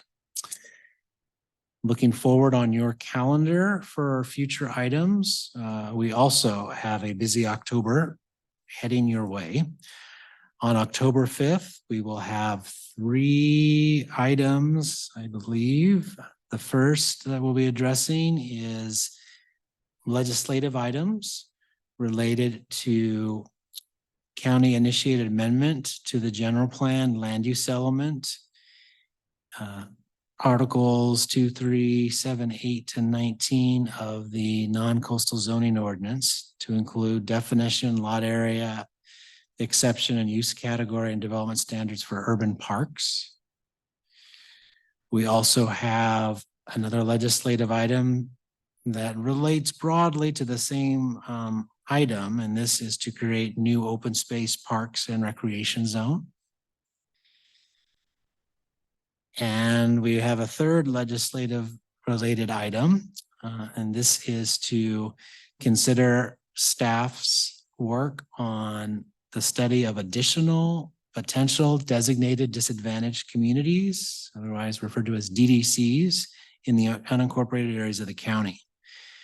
And this relates to implementation of general plan program Q in the land use element. So that item is to receive your comments because it's a study, and then we will carry forward your comments plus the public's comments to the Board of Supervisors at a future hearing. And at that time, the board may entertain us actually going forward and designating new DDCs, and that would start the initiation of the legislative work. So you'll be providing comments to the board on the study. And that's what we have for the October 5th date. October 19th is queuing up to consider a conditional use permit for the continued operation and maintenance of an existing car wash and related facilities for a 10-year period.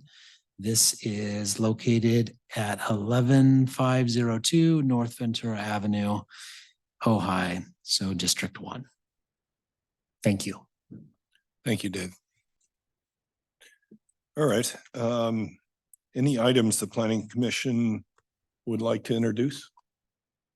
Commissioner McPhail. Yeah, this is for, I think, for County Council Barnes.